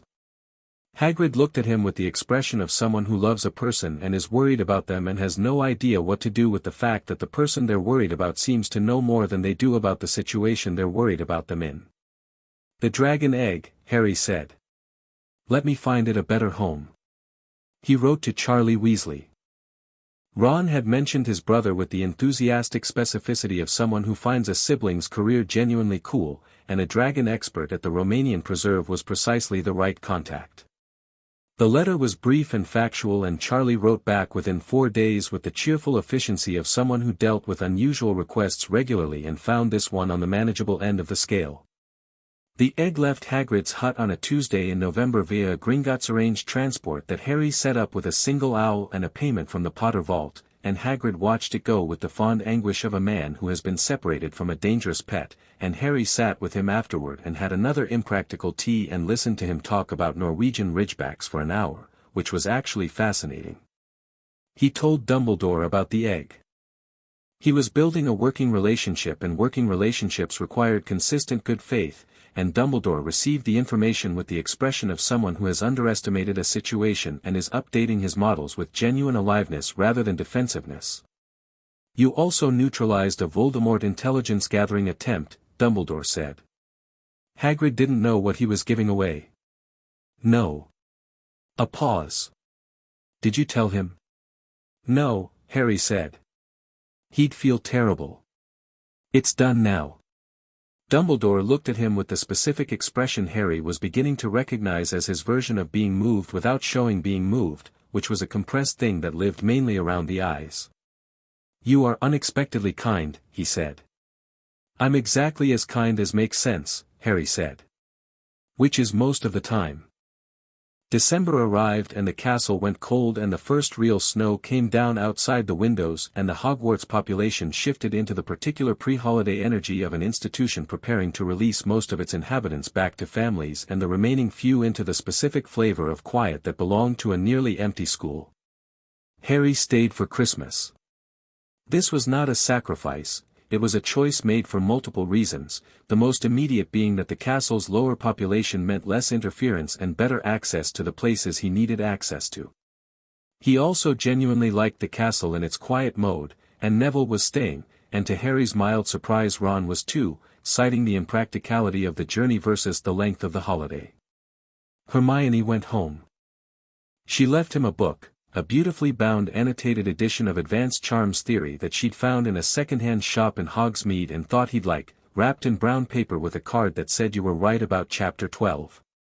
He left her the next 3 books on the Merlin reading list, wrapped individually with short notes about what to look for in each, and she found them in her trunk on the Hogwarts Express and apparently cried a bit, which Ron reported on return with the slightly baffled tenderness of someone who cares about a person and is confused by some of their reactions. Christmas at Hogwarts was excellent. The Great Hall with 12 enormous Christmas trees and the enchanted snow on the ceiling was, Harry thought, one of the nicest places he'd ever been. He sat at the long table with Neville and Ron and the handful of other staying students and ate an extraordinary amount of food and they pulled crackers and the cracker toys were magical and ridiculous and Ron got a set of chess pieces that immediately started playing each other without being asked. After dinner they played chess in the common room, Ron against Neville, who was technically outclassed but made up for it by being completely unpredictable in his strategy, and Harry watched and offered commentary that made Ron laugh and confuse the chess pieces, who seemed to have opinions about outside interference. It was one of the best evenings Harry could remember. He also, that same week, used the cloak for the first time with deliberate purpose. He put it on and moved through the castle in the deep of night, learning it, not the surface architecture, which he already knew, but the bones of it, the wards and their interaction points, the places where the protections were strongest and the places where, for reasons of design or centuries of subtle magical drift, they were thinner. He moved through the 3rd-floor corridor one night, standing still in his invisibility beyond the door marked strictly forbidden, and looked at Fluffy from a safe distance. The 3-headed dog was genuinely formidable. Harry looked at it with the honest respect of someone assessing a serious obstacle and thought about what Hagrid had inadvertently revealed about music. He filed it carefully. He stood in the corridor below the trapdoor and felt through the layers of protection beneath it. Dumbledore had told him what they were: Devil's Snare, enchanted keys, a chess game, a troll, a logic puzzle, the mirror of Eriste guarding the stone itself. 6 protections from 6 professors, designed to work in sequence, designed to eliminate anyone who hadn't been specifically educated in each relevant subject. The design was Dumbledore's, which meant it was genuinely clever. It was also designed for a specific opponent, an adult witch or wizard with partial knowledge trying to brute force through. Not for an 11-year-old with 2 years of advanced magical education and the Merlin blood knowledge and a great deal of recent preparation. Harry felt through each layer from where he stood, getting the magical sense of them, the way they were keyed, the points of interaction. He spent 2 hours on this, methodical and careful, until he understood the sequence the way he understood the wards on the townhouse, not just that they were there, but what they did and how. On his way back from the 3rd floor, at 2 in the morning on the 28th of December, he felt Quirrell. Not physically, the professor wasn't in the corridor. The feeling was the magical signature, and it was different tonight. More urgent. The fraying he'd been monitoring across the term had accelerated in the last week, the combination of Christmas stress and population reduction and whatever internal dynamic was happening between Quirrell and his passenger was pushing the deterioration faster. Harry stood in the dark corridor under his cloak and felt the magical signature of a man who was being consumed and had very little time left, and the cold purposeful intelligence riding him that had been waiting for decades and was running out of patience with waiting. He went back to his dormitory. He lay on his bed in the dark, hands folded on his chest, and thought. He had prepared for this. He knew the protections. He knew Quirrell's state. He knew what waited at the end of the sequence. He had his wand, which was better suited to this than any alternative. He had 2 years of deliberate training and 900 years of accumulated inherited knowledge.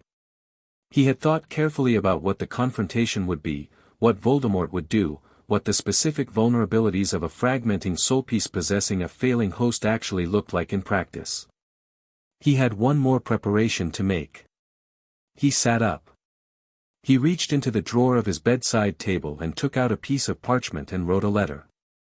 It was addressed to Amelia Bones at the Department of Magical Law Enforcement, and it was a follow-up to the letter he'd sent before September, and it contained a specific request, time to arrive on the 2nd of January. He sealed it and left it on his desk for Athena to send in the morning. Then he sat cross-legged on his bed and spent an hour in the deep occlumency practice that had become as routine to him as breathing, not defensive shielding, which he maintained constantly and automatically, but the deeper work, the clarity building, the organization of what he knew into structures that couldn't be accessed or disrupted from outside. He reviewed everything about Quirrell. Everything about Voldemort's soul. Everything about the stone. He came out of the meditation at 3 in the morning and the dormitory was full of the quiet breathing of sleeping boys and the castle was its vast ancient self around him and somewhere in the dungeons a fraying soul was burning through its last weeks of tenuous borrowed life. January, Harry thought. The first week. He went to sleep. He was in the library on the 31st of December, reading, when Neville sat down across from him with the expression of someone who has been thinking about a thing and has decided to say the thing. "You're going soon," Neville said. Harry looked up. "What makes you say that?" "You've been doing that thing," Neville said, "where you look at everything like you're memorizing it. You did it yesterday at dinner and this morning in the common room. My Gran does it before something important." Harry set down his book. "Within the week," he said. Neville nodded. "I want to come. We talked about this in November. You know what's there." "I know," Neville said. "I still want to come. Not because of my parents, that's not the reason I'd give you. The reason I'd give you is that you've been preparing for months and you've been doing it alone and one person going through 6 layers of protection is slower and higher risk than 2 people and I know things about Devil's Snare that will save significant time." Harry looked at him. "Devil's Snare responds to light and relaxation simultaneously," Neville said, with the focused certainty of someone on their strongest ground. "Most people only know the light part. But if you panic in it, the light slows, the plant senses the magical tension in a panicked body and tightens before the light can work. I can communicate with it directly, the way I communicate with the Mimbulus. I can tell it to let go. Instantly. Without the light."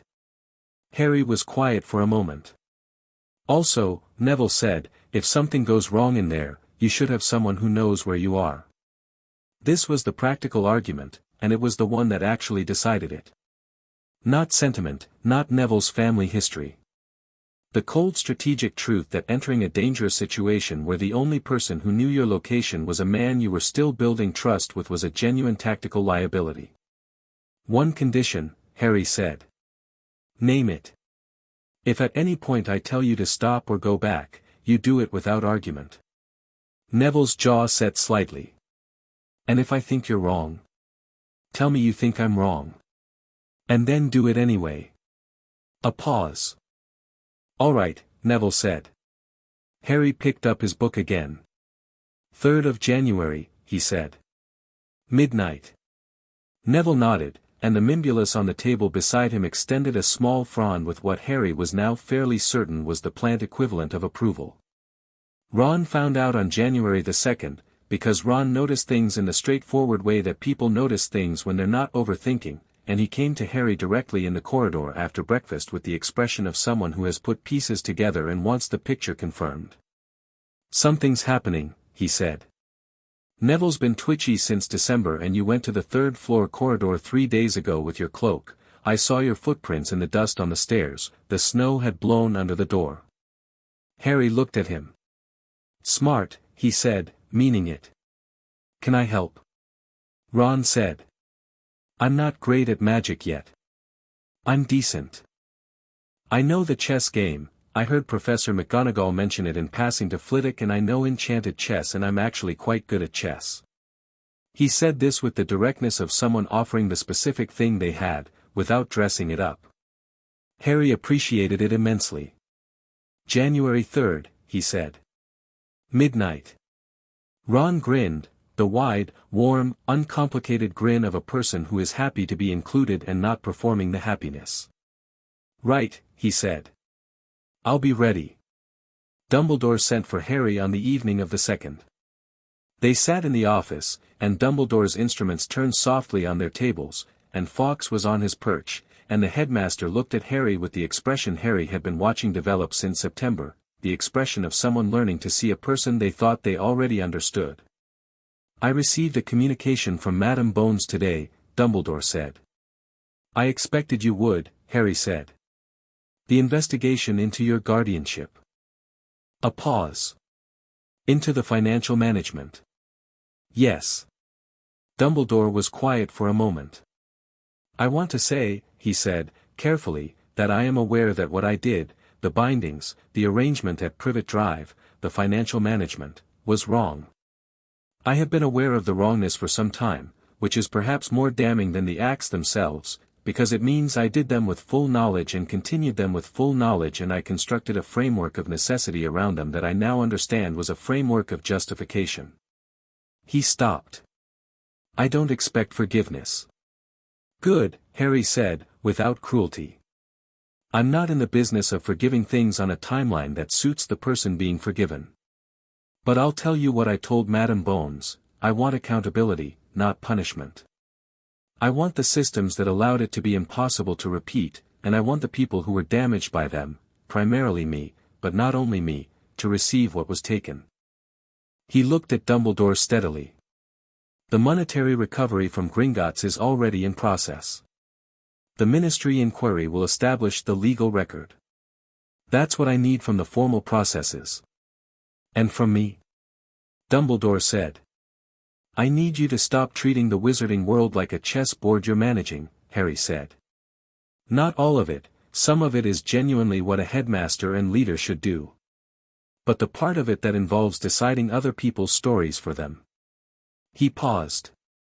You're very good at seeing the large picture. You're less good at seeing the people in the large picture as people who have their own centers of gravity. I am one of those people. Dumbledore looked at him for a long time. You are, he said. You very much are. Tomorrow night, Harry said. I'm going for the stone. Dumbledore went still. I'm telling you now because you should know, and because I promised I would if there was time, and there is. I'm going in at midnight with Neville Longbottom and Ron Weasley. I expect to have the stone and to have neutralized Quirrell Voldemort by early morning. He paused. I don't need you to come. I need you to be available if something goes wrong. And if I told you not to go, Dumbledore said, if I asked you to let me handle it, I would ask you why you've been letting it develop for 5 months and what you're planning to do differently now, Harry said pleasantly. Dumbledore was quiet. I'll be careful, Harry said. He stood. That's not a reassurance. It's a statement of plan. I am always careful. He moved toward the door. Harry, Dumbledore said. Harry stopped.